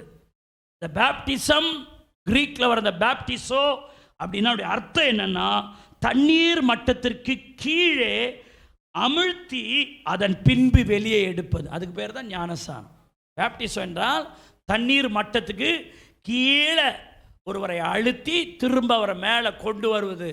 இது பேர் தான் பேப்டிசோ, ஞானஸ்தானம். இந்த ஞானஸ்தானத்தை குறித்த ஒரு தெளிவு உங்களுக்கு இருக்கணும். ஒரு 7 பாயிண்ட் சொல்றேன். ஏன் நான் ஞானஸ்தானம் எடுக்கணும் அப்படின்னு ஜனங்கள் உங்கள்கிட்ட சொன்னால், இயேசு ஞானஸ்தானம் எடுத்தார், ஆகவே நான் என்ன எடுக்கணும்? ஏன்னா மத்தேயு 3:16 சொல்லுது இயேசு ஞானஸ்தானம் பெற்று. 1 பேதுரு 2:21 சொல்லுது நீங்கள் அவருடைய தம்முடைய அடிச்சுவடுகளை தொடர்ந்து வரும்படி அவர் உங்களுக்கு மாதிரியை பின்வைத்து போயிருக்கிறார். இயேசுவினுடைய மாதிரியைத்தான் நம்ம ஃபாலோ பண்ணோம். இப்போ இயேசு ஞானஸ்தானம் எடுத்தார், நான் என்ன செய்யணும்? அவர் கரை இறங்கினார், கரை ஏறினார். தண்ணியை தலையில் தெளிச்சுட்டு போகிறதுக்கு எதுக்கு கரை இறங்கணும், கரை ஏறணும்? அப்போ தண்ணியை குழந்தை ஞானஸ்தானம் பைபிள் எங்கேயும் இல்லை, தெளிப்பு ஞானஸ்தானம் பைபிள் எங்கேயும் இல்லை. அவர் சோத்தரிக்கிறோம் 30வது வயதிலே இயேசுக்கு ஞானஸ்தானம் அவசியம் இல்லை. இயேசு பாவம் அறியாதவர், பாவம் செய்யாதவர், அவரிடத்தில் பாவம் இல்லை, அவர் பரிசுத்தாவினாலே உற்பத்தியானவர், அவருக்கு ஞானஸ்தானமே தேவையில்லை. ஆனால் உங்களுடைய என்னுடைய சோத்திரம் மாதிரிக்காக அவர் ஞானஸ்தானம் எடுத்தார், நமக்காக அவரை செய்தார். 2வது ஞானஸ்தானம் தேவனால் உண்டாயிற்று. மார்க்கு 1ஆம் அதிகாரம் 30வது வசனம் 31வது வசனம். இந்த ஞானஸ்தான சத்தியம் என்பது மனுஷரால் உண்டாகும் இல்லை, அது பெந்தேகோஸ்தே சபை ஏற்படுத்தினதும் இல்லை. ஞானஸ்தானம் தேவனால் உண்டாயிருக்கிறது, அதை கர்த்தர் தான் ஏற்படுத்தியிருக்கிறார். ஆகவே ஞானஸ்தானம் எடுக்கணும். 3வது பிசாசை ஜெயிப்பதற்கு ஞானஸ்தானம் அவசியம். அதை பவுல் எப்படி கம்பேர் பண்றாருன்னா 1 கொரிந்தியர் 10:2 சொல்றாரு, எல்லாரும் மோசேவுக்குள்ளாக மேகத்தினாலும் சமுத்திரத்தினாலும் என்ன எடுத்தாங்க?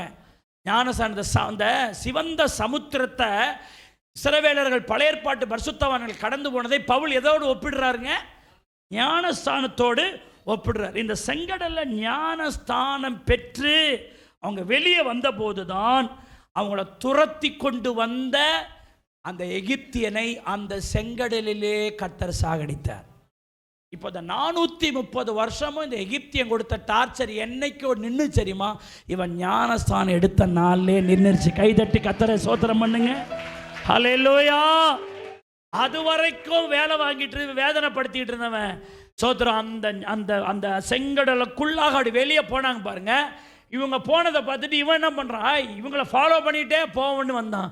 நடுக்கடல் வர வரைக்கும் அமைதியாக இருந்த கர்த்தர் மறுபடியும் தண்ணீரை திரும்ப பண்ணினார். அவருடைய சக்கரங்கள் எல்லாம் உழன்றன, அவர்களுடைய ரதங்கள் எல்லாம் ஈயத்தை போல அமிழ்ந்து போனார்கள். ஆமென்னு சொல்லுங்க. ஹல்லேலூயா.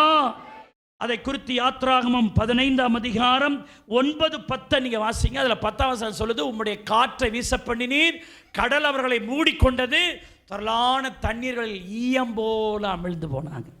ஆமென். அப்பதான் அவங்க உற்சாகமா பாட்டு பாடுறாங்க. சோத்திரிக்கிறோம், கர்த்தரை வந்து விடுவிச்சிட்டாரு. ஆமென்னு ஆமென்னு சொல்லுங்க. பாவம் எல்லாம் போக்கிவிட்டா, நீக்கிவிட்டா, பாவம் எல்லாம் நீக்கிவிட்டா.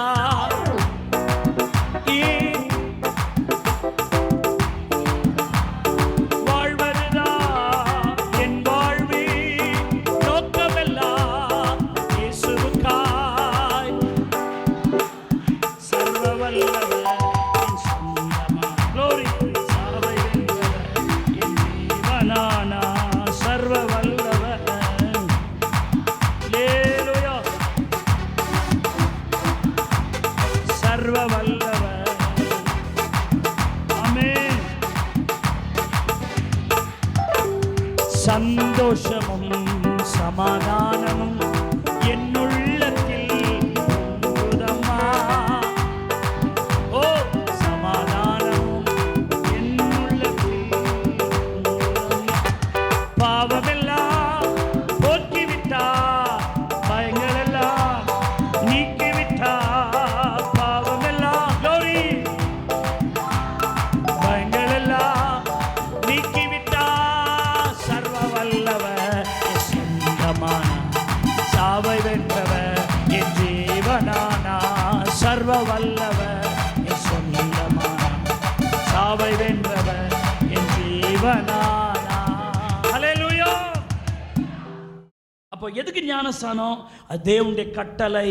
மத்தேயு 28:19-20 ஆகையால் நீங்கள் புறப்பட்டு போய் சகல ஜாதிகளையும் சீஷராக்கி பிதா குமாரன் பரிசுத்தாவின் நாமத்தினாலே அவளுக்கு என்ன கொடுத்து?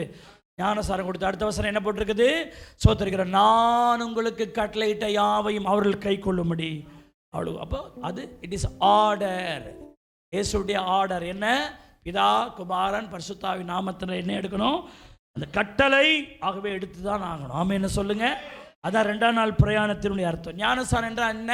அது தேவனுடைய ஆலோசனை. லூக்கா 7:29-30 பாருங்க. யோவானுடைய உபதேசத்தை கேட்ட ஆயக்காரரும் முதலான சகல ஜனங்களும் அவனாலே ஞானஸ்தானம் பெற்று தேவ நீதிபரர் என்று என்னைட்டாங்க, அறிக்கையிட்டாங்க. அடுத்த வசனம் சொல்லுகிறது, பரிசேயரும் நியாயசாஸ்திரிகளுமோ அனைவர் அவனாலே ஞானஸ்தானம் பெறாமல், கவனிக்கணும், ஞானஸ்தானம் பெறாமல் தங்களுக்கு கேடு உண்டாக தேவனுடைய ஆலோசனை என்ன செஞ்சாங்க?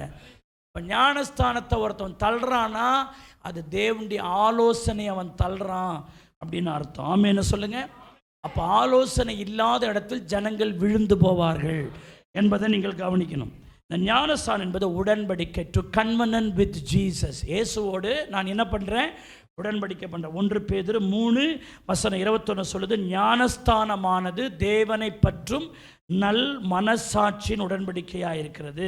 விவாக வாழ்க்கையிலே ஒரு மணமகனும் மணமகளும் ஒருவருக்கொருவர் உடன்படிக்கை பண்ணிக்கொள்வது போல, நான் இனி உனக்கு கணவனாக இருப்பேன், நீ எனக்கு மனைவியாக இருப்பாய், நாம் இருவரும் சேர்ந்து வாழ்க்கையை செய்யலாம், நான் உனக்கு தெரியாமல் ஒன்று செய்ய மாட்டேன், எனக்கு தெரியாமல் நீ ஒன்று செய்யாதேன்னு சொல்லி கணவன் மனைவி கைப்பிடித்து உடன்படிக்கை பண்ணுற மாதிரி இயேசுவோடு நாம் ஞானஸ்தானத்தின் மூலமாய் உடன்படிக்கை பண்ணியிருக்கிறோம். அல்லேலூயா, அல்லேலூயா. அப்போ கிறிஸ்து நம்மோடு ஞானஸ்தானத்தில் என்ன பண்ணியிருக்கிறாருங்க? உடன்படிக்கை. நாம் உடன்படிக்கையின் பிள்ளைகள். இப்போ ஞானஸ்தானம் உடன்படிக்கை. ஆகவே அது ரொம்ப முக்கியம். அதான் 2ஆம் நாள் பிரயாணம். பைபிள் சொல்லுது, மகிமையான உயிர்த்தெழுதலில் பங்குள்ளவனாக மாற்றுவதற்கு இந்த ஞானஸ்தானம் எடுக்கலாம், பரலோகம் போக முடியும். பைபிள் சொல்லுது, ஒருவன் ஜலத்தினாலும் ஆவியினாலும் பிறவாவிட்டால் தேவனுடைய ராஜ்யத்தை காண மாட்டான் என்று யோவான் 3:5 நாம் பார்க்கிறோம். ஆகவே இப்படி போட்டிருக்கு. 1 பேதுரு 3:21 சொல்லுது, அதில் ஞானஸ்தானமானது இப்பொழுது நம்மையும் இயேசு கிறிஸ்துவினுடைய உயிர்த்தெழுதலினால் நம்ம என்ன செய்கிறது? அது ரட்சிக்கிறது. சோதரி அல்லேலூயா.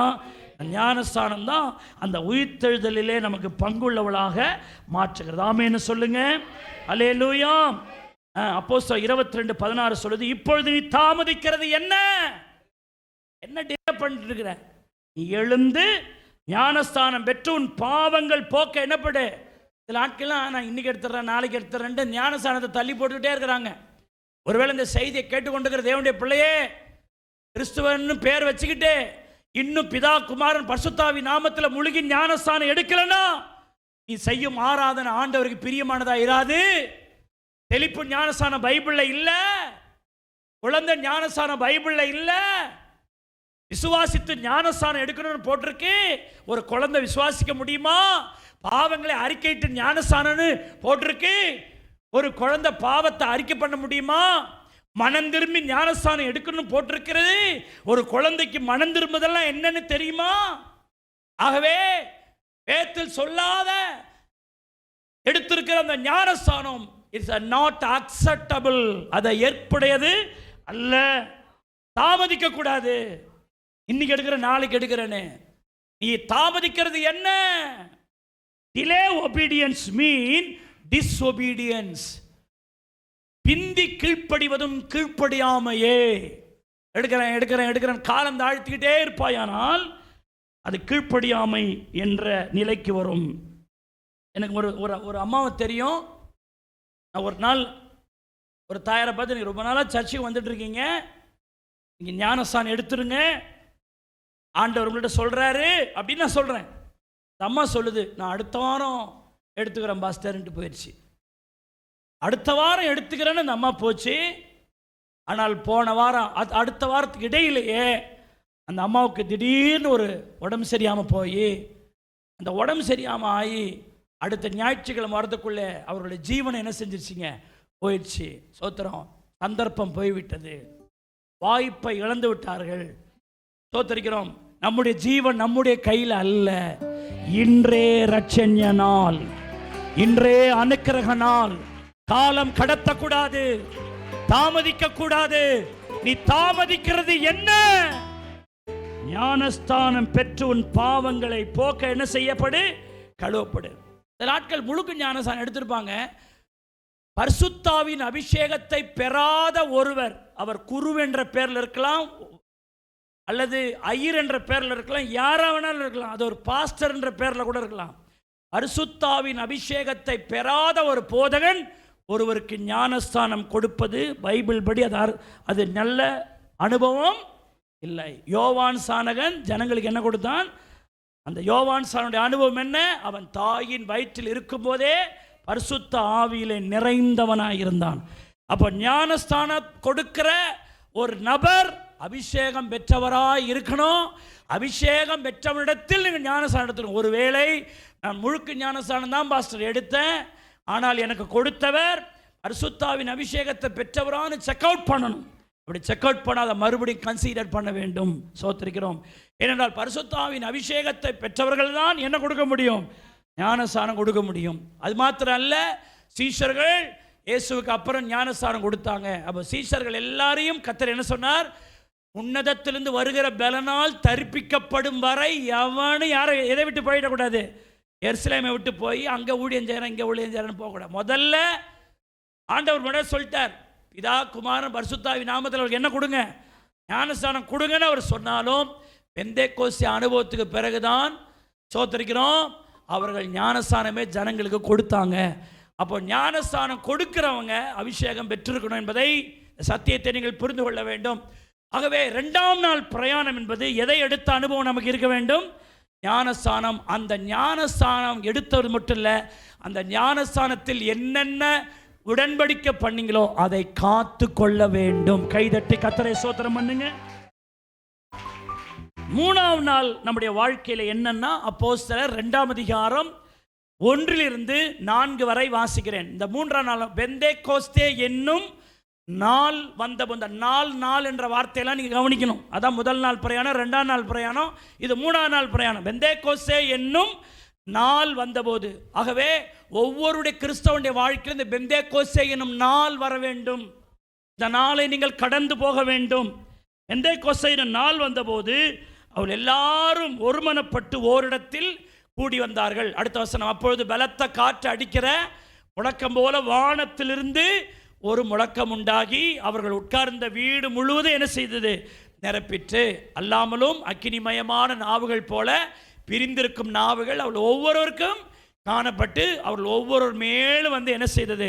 அமர்ந்தது. 4வது, அவர்கள் எல்லாரும் பரிசுத்த ஆவியினாலே நிரப்பப்பட்டு ஆவியானவர் தங்களுக்கு தந்தருளின வரத்தின்படியே வெவ்வேறு பாஷைகளை பேச தொடங்கினார்கள். ரட்சண்ய நாள் பார்த்தோம் இல்லையா? அது ஒரு நாள். அதுக்கப்புறம் அவன் 3 நாள் புசியாமலும் குடியாமல் இருந்து ஞானசானம் பெற்றான். அது 2ஆம் நாள் பிரயாணம். இந்த நாள் நம்ம வாழ்க்கையில் வரணும். 3வது நாள் பெந்தேகோஸ்தே என்னும் நாள். அந்த நாளில் தான் அவங்க என்ன பெற்றாங்க? அபிஷேகம் பெற்றார்கள். ஆமென்னு சொல்லுங்க. அல்லேலூயா. பெந்தேகோஸ்தே என்ற நாள் பரிசுத்தாவின் அபிஷேகம் பெறும் நாள். உங்கள் ஜீவியத்திலே ஒரு வல்லமை கடந்து வருகிற ஒரு நாள். ஆமென்னு சொல்லுங்க. அல்லேலூயா. பைபிளில் மார்க்கு 16வது அதிகாரம் 16வது வசனம் 17வது வசனம் சொல்லுது, விசுவாசம் உள்ளவனாகி ஞானஸ்தானம் பெற்றவன் என்ன செய்வான்? ரட்சிக்கப்படுவான். அடுத்த வசனம் பாருங்க, விசுவாசிக்கிறவளால் நடக்கும் அடையாளங்களாவன அவர்கள் நவமான பாஷைகளை பேசுவார்கள். விசுவாசம் உள்ளவனாகி ஞானஸ்தானம் எடுத்துட்டவங்க என்ன பேசுவாங்க? நவமான பாஷையை பேசுவார். ஆங்கிலத்திலே they shall speak with a new tongues. ஸ்தோத்திரம். அப்படின்னா என்ன அர்த்தம்? அவர்கள் நவமான பாஷைகளை என்ன செய்வாங்க? பேசுவாங்க. ஆமென்னு சொல்லுங்க. அப்ப பரிசுத்த ஆவியை பெறணும். சுவாசிகள் பரிசுத்த ஆவியின் அபிஷேகத்தை பெற்ற அனுபவம் உண்டா? எப்படி மனம் திரும்பி ரட்சிக்கப்பட்ட ஒரு அனுபவம் இருக்கோ, எப்படி ஞானஸ்தானம் பெற்ற அனுபவம் இருக்கோ, அப்படியே பரிசுத்த ஆவியின் அபிஷேகம் பெற்ற அந்த நாள் நமக்கு ரொம்ப முக்கியம். ஆமென்னு சொல்லுங்க. அல்லேலூயா. ரட்சிப்பின் மூலமாய் நாம் இயேசுவை ஏற்றுக்கொள்ளுகிறோம். அபிஷேகத்தின் மூலமாய் அவர் நம்மை ஏற்றுக்கொள்ளுகிறார். அல்லேலூயா. ஆகவே இந்த அபிஷேகத்தை பெற்றுக்கொள்ளணும். அபிஷேகம் பெற்றவன் அந்நிய பாஷைகளோடு பேசி கர்த்தரை துதிப்பான். அபிஷேகம் பெற்ற உற்சாகமா கர்த்தரை ஆராதிப்பான். அபிஷேகம் பெற்றவன் யார் பாடுறாங்களோ பாடலையோ அவன் பாடிக்கிட்டு இருப்பான். அவன் கர்த்தரை துதிப்பான், மெய் மறந்து கர்த்தரை ஆராதிப்பான். நிறைய பேர் இந்த கை தட்டி இப்படி சத்தம் போடுறதுலாம் தேவையா அப்படின்னு கமெண்ட் பண்றாங்க. சில நேரம் அதை போலியாய் கூட சிலர் செய்யலாம். ஆகவே போலியாய் ஒரு சிலர் செய்கிறார்கள் என்பதற்காக அந்த அனுபவத்தையே நாம் தவறு என்று சொல்லக்கூடாது. பரிசுத்தாவின் அபிஷேக அனுபவம் இல்லைன்னா நாங்கள் ஊழியமே பண்ண முடியாது. நாங்கள் சோர்ந்து போகிற நேரமெல்லாம் எங்களை பலப்படுத்துகிறவர் பரிசுத்தாவியானவர். களைத்து போற நேரங்கள் எல்லாம் எங்களை பக்தி விருத்தி அடைய செய்கிறவர் பரிசுத்தாவியானவர். அந்நிய பாஷையில பேசுகிறவன் மனுஷனோடு பேசாமல் யாரோடு ரகசியம் பேசுறான்? ஆமா, அந்நிய பாஷையில பேசுகிறவன் மற்றவர்களுக்கு பக்தி விருத்தி அது உண்டாக்காது. நான் அந்நிய பாஷையில பேசினா பக்கத்தில் இருக்கிறவன் பக்தி விருத்தி உண்டாக்காது. பேசுற எனக்கு தான் என்ன விருத்தி உண்டாகும். அதனால பக்கத்தில் இருக்கிறவனுக்கு அந்த அருமை தெரியல. இவன் என்னடா கத்துறான், எனக்கு தான் அதுல ஒரு பக்தி விருத்தி எனக்கு உண்டாவது. இப்போ நான் பாட்டு பாடனா பிரசங்கம் பண்ணா அந்த பிரசங்கம் இன்னொரு ஆளை பக்தி விருத்தி உண்டாக்கும். ஆனால் அபிஷேகத்தை நிரப்பும் போது பக்கத்தாளுக்கு அது என்ன உண்டாக்காது? பக்தி விருத்தி உண்டாக்காதான், ஒரு மாதிரி தான் பார்ப்போம். ஆனால் எனக்கு தான் அது தெரியும், என்னை சந்தோஷப்படுத்துது, என்னை பலப்படுத்துது, என்னை பரிசுத்தப்படுத்துது, என்னை பக்தி விருத்தியை உண்டாக்க பண்ணுது. அப்போ ஒவ்வொருவரும் அந்த அனுபவத்தை என்ன செய்யணும்? பெற்றுக்கொள்ளும். விசுவாசிகள் ஒன்று தெரிஞ்சுக்கணும், ஏதோ ஒரு பெரிய சத்தமிடுவதற்கோ கைகளை தட்டுவதற்கோ ஒரு பெரிய கூச்சலை இடுவதற்காக மாத்திரமல்ல அபிஷேகம். அதையும் புரிஞ்சுக்கணும். தீத்து 3ஆம் அதிகாரம் 5ஆம் வசனம் சொல்லுகிறது, பரிசுத்த ஆவியினுடைய புதிதாக்குதலினாலே நம்மை ரட்சித்தார்.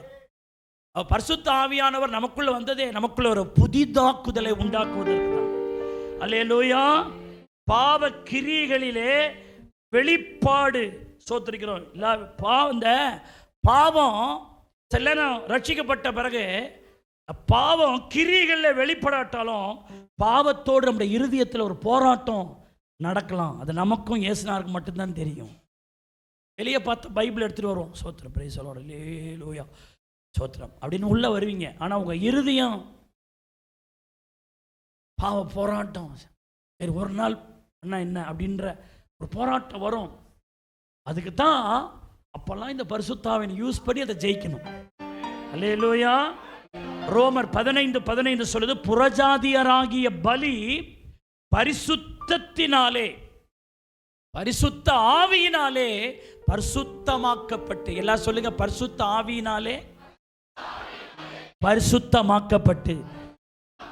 அந்த புறஜாதியராகிய பலி நீங்களும் நாம தான் புறஜாதியார். நம்மள யூதர்கள் கிடையாது. நம்ம யாருங்க? புறஜாதியார். புறஜாதியாராகிய பலி பரிசுத்த ஆவியினாலே என்னவாக்கப்பட்டு பரிசுத்தமாக்கப்பட்டு தேவனுக்கு பிரியமான பலியாகும்படி. அல்லேலூயா. எல்லாம் சொல்லுங்க, புறஜாதியராகிய பலியாகிய நாங்கள்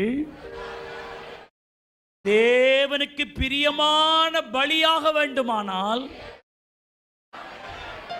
பரிசுத்த ஆவியினாலே நான் பரிசுத்தமாக்கப்பட வேண்டும். அப்போ நல்ல அந்த ஆவியானவரை உள்ள நல்ல வெல்கம் பண்ணி, ஆவியானவரை உங்களுக்குள்ள நல்லா உள்ள எடுத்து ஸ்தோத்திரம் பண்ணி, சப்பான்னு நீ ஜெபிக்கும் போது அப்படியே ஏதோ ஒரு அந்நிய பாஷையை பேசி ஒரு என்னமோ ஒரு டிஸ்டர்பை ஏற்படுத்துகிறோன்னு வெளியில் இருக்க நினைக்கிறாங்க. இல்லைங்க, என்ன நான் தேவனுக்கு பிரியமான பலியாக மாறுறதுக்கு இந்த பரிசுத்த ஆவியினால் நான் பரிசுத்தமாக்கப்படுற ஒரு நேரம். அல்லேலூயா. பாவத்தோடு போராடும் போராட்டத்திலிருந்து ஜெயம் கொடுக்கிறவர் தான் பரிசுத்த ஆவியானவர். ஆவியானவர் நம்முடைய ஆவியோடு கூட ஆவியானவர் இருந்து கிரியை செய்கிற நேரம். ஆமென்னு சொல்லுங்க. பரிசுத்த ஆவி ஒரு மனுஷனுக்கு ஜெயத்தை கொடுப்பது எப்படி? பாவம் செய்யாதபடி அவனுடைய கரங்களையோ கால்களையோ சோத்திரம் பலவந்தமாய் கட்டி வைக்கல மாட்டார் பரிசுத்த ஆவியானவர். அங்கே பார்க்காது இங்கே பார்க்காது கண்ணை மூட வைக்கிறது, கையை கட்டுறது, காலை கட்டுறது, அது இல்லை. அப்படியே என்னை கட்டி என்னை பரிசுத்தமாக்குறவர் அல்ல. யோவான் 16:8 சொல்லுகிறது, அவர் வந்து பரிசுத்த ஆவியானவர் எனக்குள்ள வரும்போது பாவத்தை குறித்தும் நீதியை குறித்தும் நியாய தீர்ப்பை குறித்தும் எனக்குள்ள கண்டித்து உணர்த்துவான். பரிசுத்தாவில நான் நிறைந்து ஜெபிக்கும் போது என்னை சத்தமிட வைப்பார், மகிழ பண்ணுவார், என்னை உற்சாகப்படுத்துவார். பட் சேம் டைம் எனக்குள் கண்டித்து உணர்த்துவார். கையை தட்டி, எத்தனை பேருக்கு இந்த அனுபவம் ரொம்ப முக்கியம்? எனக்குள்ளே கண்டித்து உணர்த்துவார். யாராவது ஒரு மனைவி ஒரு புருஷனை, ஒரு புருஷன் ஒரு மனைவியை, ஒரு பிள்ளை ஒரு பெற்றோரை, ஒரு பெற்றோர் ஒரு பிள்ளையை கண்டிக்கும் போது சில நேரம் அது பாதகமாக முடிவது உண்டு. ஆனால் ஆவியானவர் எனக்குள்ளிருந்து என்னை கண்டிக்கும் போது, உணர்த்தும் பொழுது அதனால் பாவங்களை விட்டு ஓய்ந்திருப்பேன். ஆமென்னு சொல்லுங்க. ரோமர் 8:26 சொல்லுது, பலவீனங்களில் நமக்கு பலத்தை கொடுத்து ஜெயம் கொடுக்கிறார். அந்தபடி ஆவியானவரும் நம்முடைய பலவீனங்களில் நமக்கு என்ன செய்கிறாருங்க? சில நேரம் பலவீனம், அந்த பாவத்தை எதிர்க்க முடியாத பலவீனங்கள் நமக்கு வரும்போது ஆவியானவர் நம்முடைய பலவீனங்களை நம்ம என்ன செய்கிறாருங்க? உதவி செய்கிறார். யோவான் 16:13 சொல்லுது, இந்த ஆவியான சத்திய ஆவியாகிய அவர், பரிசுத்த ஆவியானவர் எப்படிப்பட்டவருங்க? சத்திய ஆவியாகிய அவர் வரும்போது என்னை சகல சத்தியத்துக்குள்ள நடத்துற, என சத்தியமே பரிசுத்தமாக்கும். ஆண்டவர் சொன்னார், நீங்கள் கேட்ட சத்தியத்தினாலே இப்பொழுது என்ன வாயிருக்கிறீர்கள்? பரிசுத்தமாக. ஆவியானவரை என்ன ஆவியானவர் தாங்க, சத்திய ஆவியானவர் வரும்போது என்னை எங்கே நடத்துகிறாருங்க? ஆமாம், அது மாத்திரம் இந்த பரிசுத்த ஆவி எனக்குள்ளே ஏவுதலை தருவார். ஏவுதலை தந்து இதை செய்யாதன்னு எனக்குள்ளே இருந்தே என்னை வந்து அவர் மோட்டிவேட் பண்ணிக்கிட்டே இருப்பார். ஏனென்றால் பைபிள் சொல்லுது, ரோமர் 8:14 சொல்லுது, எவர்கள் தேவனுடைய ஆவியினாலே நடத்தப்படுகிறார்களோ, மேலும் எவர்கள் தேவனுடைய ஆவியினாலே நடத்தப்படுகிறார்களோ அவர்கள் தான் தேவனுடைய புத்திரர். அப்போ எவர்கள் தேவனுடைய ஆவியினால் நடத்தப்படுதான் அந்த ஏவுதல். ஆமென்னு சொல்லுங்க. 1 பேதுரு 1:2 பிதாவாகிய தேவனுடைய முன்னறிவிப்பின்படியே ஆவியானுடைய பரிசுத்தமாக்குதலினாலே கீழ்ப்படிதலுக்கும் இயேசு கிறிஸ்துடைய ரத்தம் தெளிக்கப்படுதலுக்கும் தெரிந்து கொள்ளப்பட்ட பரதேசிகளுக்கும் எழுதுகிறதாவது.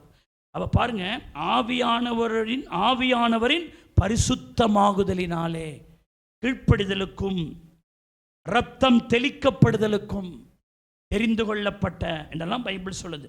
ரோமர் 8:13 சொல்லுது, ஆவியினாலே சரீரத்தின் செய்கைகளை என்ன செய்வீர்கள்?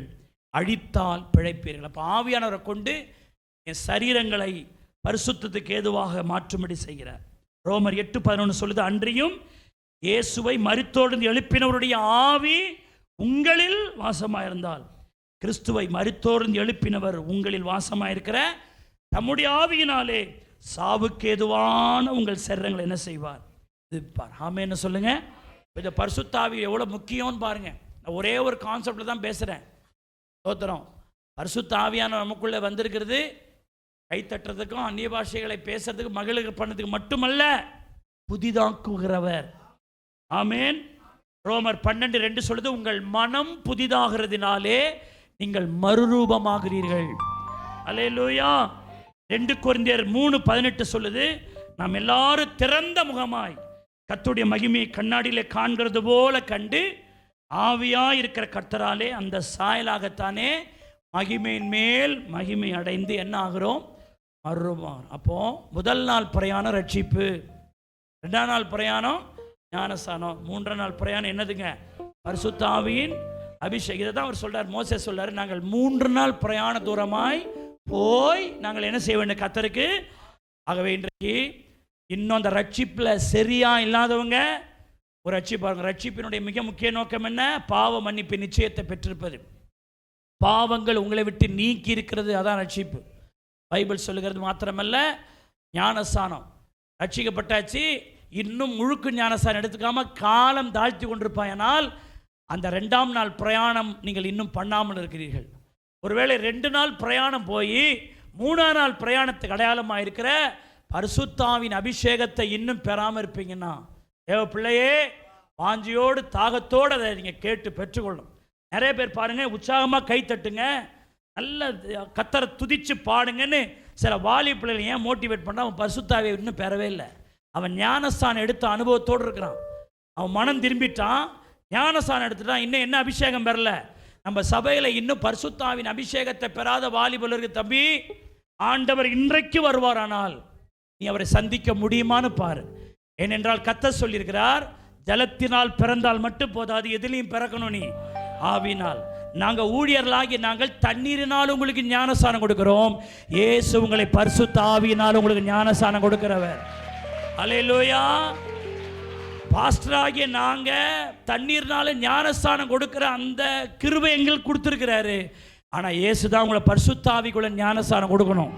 நீங்கள் தண்ணீர்னால ஞானஸ்தானம் எடுத்தால் மட்டும் போதாது, பரிசுத்தாவின் ஞானஸ்தானம் எடுக்காம அந்த பரிசுத்தாவின் ஞானஸ்தானமாகி அபிஷேகத்தை நீ இன்னும் பெறாமல் இருப்பனா, இன்றைக்கு இயேசு வருவாரானால் நீ பரலோகத்தை காண முடியாது என்பதை அறிந்து நீங்கள் சோத்தரிக்கிறோம். அதெல்லாம் ஆராத நேரத்தில் வரணும், மனமாற கையை தட்டி பாடி. சில நேரங்கள் ஏதோ ஒரு விசேஷ கூட்டத்தில் மட்டும்தான் ஆவியானவர் ஒன்று அபிஷேகிக்கிறவர் அல்ல, சாதாரண கூட்டத்தில் நீ உண்மையான உள்ளத்தோடு வாஞ்சையா நீ கேட்பாயானால் எந்த நேரத்திலும் உன்னை நிரப்ப கர்த்தர் வல்லவராக இருக்கிறார். அல்ல, உங்க அம்மா ரட்சிக்கப்பட்டிருக்கலாம், ஆனால் நீ உங்கள் அம்மா ரட்சிக்கப்பட்டிருக்கலாம், அபிஷேகம் பண்ணிருக்கலாம், அவங்க மட்டும்தான் பரலோகம் போவாங்க. அபிஷேகம் பெறாத நீ பரலோகம் போகவே முடியாது. எழுதி வச்சுக்கோ. அது நானாக இருந்தாலும், அது என் பிள்ளைகள் அந்த அனுபவத்தை பெறாமல் இருந்தாலும், அல்லது மற்ற யாராக இருந்தாலும் சரி தான், சத்தியம் எல்லாருக்கும் பொதுவானது தான். அல்லேலூயா. அபிஷேகம் நான் பெற்றிருக்கிற பாஸ்டர், அந்த நிச்சயம் நான் சொல்லும் போதே அப்படின்னு நீ சப்பு கொட்டிட்டு போகாத. உனக்குள்ள ஒரு பலத்த உணர்வு வரணும். இந்த 3 நாள் ஆவிக்குரிய பிரயாணம் என் அனுபவமாக மாறணும் என்கிற அனுபவங்களை காத்துக்கொள்ளுங்க. எல்லாரும் எழுந்து நிற்போம். ரபா சங்கதானா மதரபா. ஹல்லேலூயா, ஹல்லேலூயா. ஆண்டவரே, இந்த வார்த்தைக்கு என்ன ஒப்பு கொடுக்குறேன்ப்பா. எல்லாரும் வேகமாக எழுந்து நில்லுங்க, அங்கேயும் எழுந்து போகாதீங்க. ஆமாம், தேவ சமூகத்தை தாழ்த்தி, ஆண்டவரே, இந்த அனுபவங்களால் எங்களை நிரப்புவீராக. சோத்திரம், சோத்திரம், சோத்திரம், சோத்திரம், சோத்திரம். ஆண்டவரே, துதிக்கிறோம், துதிக்கிறோம், துதிக்கிறோம் ஆண்டவரே. ஹல்லேலூயா, ஹல்லேலூயா, ஹல்லேலூயா. இயேசுவே மை சோத்திரம். விடுதலை நாயகன் வெற்றியை தருகிறார், எனக்குள்ளே இருக்கிறார். சேர்ந்து பாடுவோம். ஆனந்தம். ஓ, விடுதலை நாயகன் வெற்றியை தருகிறார், எனக்குள்ளே இருக்கிறார்.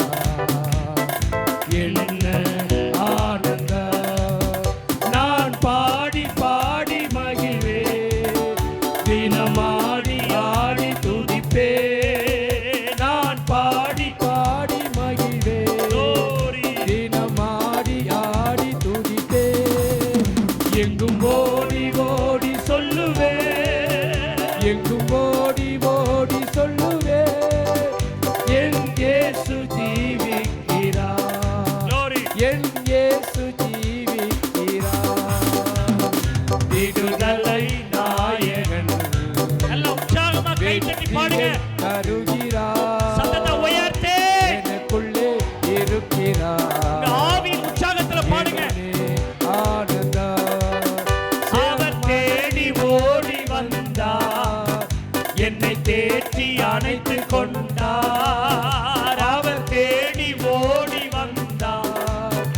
என்னை தேற்றி அணைத்து கொண்டார்.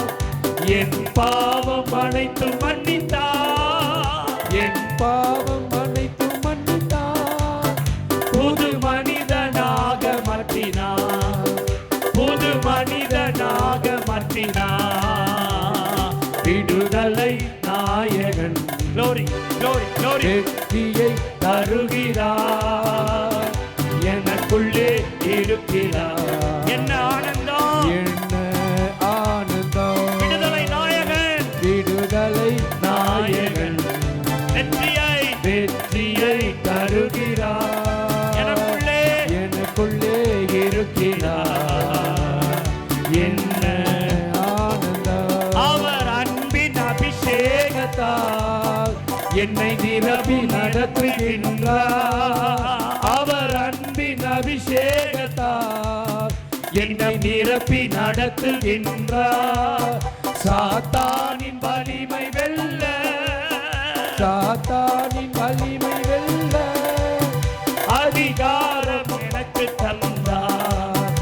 அதிகாரம் எனக்கு தந்தார். விடுதலை நாயகன் நல்ல உற்சாகமாக வெற்றியை தருகிறார்.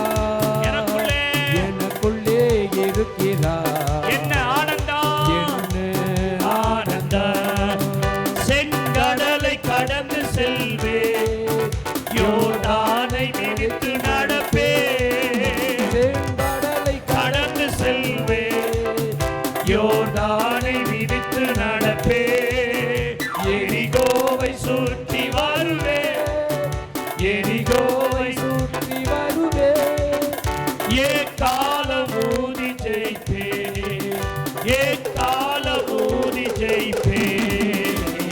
விடுதலை நாயகன் வெற்றியை தருகிறார். எனக்குள்ளே இருக்கிறார். என்ன ஆனந்தம், என்ன ஆனந்தம். அவர் அன்பின் அபிஷேகத்தால் என்னை நிரப்பி நடத்துகின்றார். அவர் அன்பின் அபிஷேகத்தால் என்னை நிரப்பி நடத்துகின்றார். சாத்தானின் வலிமை வெல்ல, சாத்தானின் வலிமை வெல்ல அதிகாரம் எனக்கு தந்தார். அதிகாரம் எனக்கு விடுதலை நாயகன் வெற்றியை தருகிறார். எனக்குள்ளே இருக்கிறார். என்ன ஆனந்த, விடுதலை நாயகன் வெற்றியை தருகிறார். எனக்குள்ளே இருக்கிறார். என்ன ஆனந்த, விடுதலை நாயகன் glory வெற்றியை தருகிறார். சோத்ரம் சோத்ரம் சோத்ரம் எனக்குள்ளே இருக்கிறார். என்ன விடுதலை நாயகன் எனக்குள்ளே இருக்கிறார். எனக்குள்ளே இருக்கிறார். என்ன ஆனந்தம். ஹல்லேலூயா. ஸ்தோத்திரம். ஹல்லேலூயா. அழகோடிங்க. பார்வோன் சொன்னான், எகிப்திலேயே ஆண்டவர் ஆராதனை பண்ணுங்க. எகிப்தின் அனுபவத்தை உள்ள வச்சுக்கிட்டு ஆராதனை பண்ண, ரட்சிக்கப்படாமலே ஆண்டவர் ஆராதிக்க சொல்றான் சாத்தான். நான் ஆண்டவர் சொல்ற ரட்சிக்கப்பட்டு ஆராதனை பண்ணாதான் அந்த ஆராதனை அக்செப்டபிள். புரிஞ்சுக்கணும். நீங்க கிறிஸ்தவ குடும்பத்தில் பிறந்திருக்கிறதுனால, கிறிஸ்தவ சூழல்ல நீங்க வளர்றதுனால கர்த்தர் உங்க ஆராதனைலாம் அங்கீகரிப்பான்னு நினைக்கூடாது. இந்த 3 நாளின் அனுபவம் வேணும். ரட்சிப்பின் நாள், ரட்சண்ய நாள், ஞானஸ்தானம் பெறும் நாள், அபிஷேகத்தை பெறும் நாள். இதான் இந்த 3 நாள். அதுதான், அதுக்கு தான் புதிய ஏற்பாட்டில் சொல்லு, பாவ மனம் திரும்பி அதற்கு பிறகு ஞானஸ்தானம் எடுத்து பரிசுத்தாவின் அபிஷேகத்தை பெற்றுக்கொள்ளும். இதுதான் நாங்கள் என்ன செய்ய வேண்டும் என்று கேட்டவர்களுக்கு அப்போஸ்தலர்கள் சொன்ன பதில தான். இதுதான் அடிப்படையான காரியம். இதுக்கு பிறகு நிறைய அனுபவம் இருக்குது. இந்த அனுபவம் தான் ரொம்ப பேசிக்கான அனுபவம். இந்த அனுபவத்தை பெற்று நீங்கள் ஆராய்ச்சிங்கன்னா அந்த ஆராதனை சுகந்த வாசனையாக கர்த்தர் எடுத்துக்குவார். இந்த 3 நாள் அனுபவத்தை பெற்றவங்க அதை தொடர்ந்து காத்துக்கணும். பெறாதவங்க இந்த அனுபவங்களை பெறும்படி கர்த்தர் கிருபை செய்யப்படி எல்லா கைகளை தட்டி எல்லாரும் கர்த்தரை ஸ்தோத்திரம் பண்ணுங்க.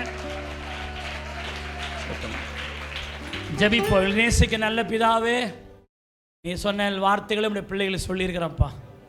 இந்த வார்த்தையை அப்படியே கேட்டு மறந்து போகாம, சாத்தான் அந்த வார்த்தைகளை பிறக்கிப்படாதபடி அதை யோசித்து சிந்தித்து தியானித்து அதை தங்கள் அனுபவமாக்கி கொள்ள ஆண்டவரே ஒவ்வொரு கர்த்தருடைய பிள்ளைகளுக்கு நீங்கள் உதவி செய்யுங்க. தாழ்த்துறோம், ஒப்பு கொடுக்குறோம். பிள்ளைகளை இந்த வாரம் முழுவதும் ஆசீர்வதியும். இந்த வாரத்தில் நடக்கிற ஜபங்களிலே பிள்ளைகள் கலந்து கொள்ள உதவி செய்யும். இயேசுவின் நாமத்தில் ஜெபிக்கிறோம் ஜீவனுள்ள நல்ல பிதாவே. நம்முடைய கர்த்தராகிய இயேசு கிறிஸ்துவின் கிருபை, பிதாவாகிய தேவனுடைய அன்பு, பரிசுத்த ஆவியானவருடைய அன்யோன்யம் ஐக்கிய சிநேக வழிநடத்தல் பாதுகாப்பு பராமரிப்பு இன்றும் இன்று சதா நாள் கிறிஸ்துவின் அருகே பரியந்தமும் நம் அனைவரோடு கூட இருப்பதாக.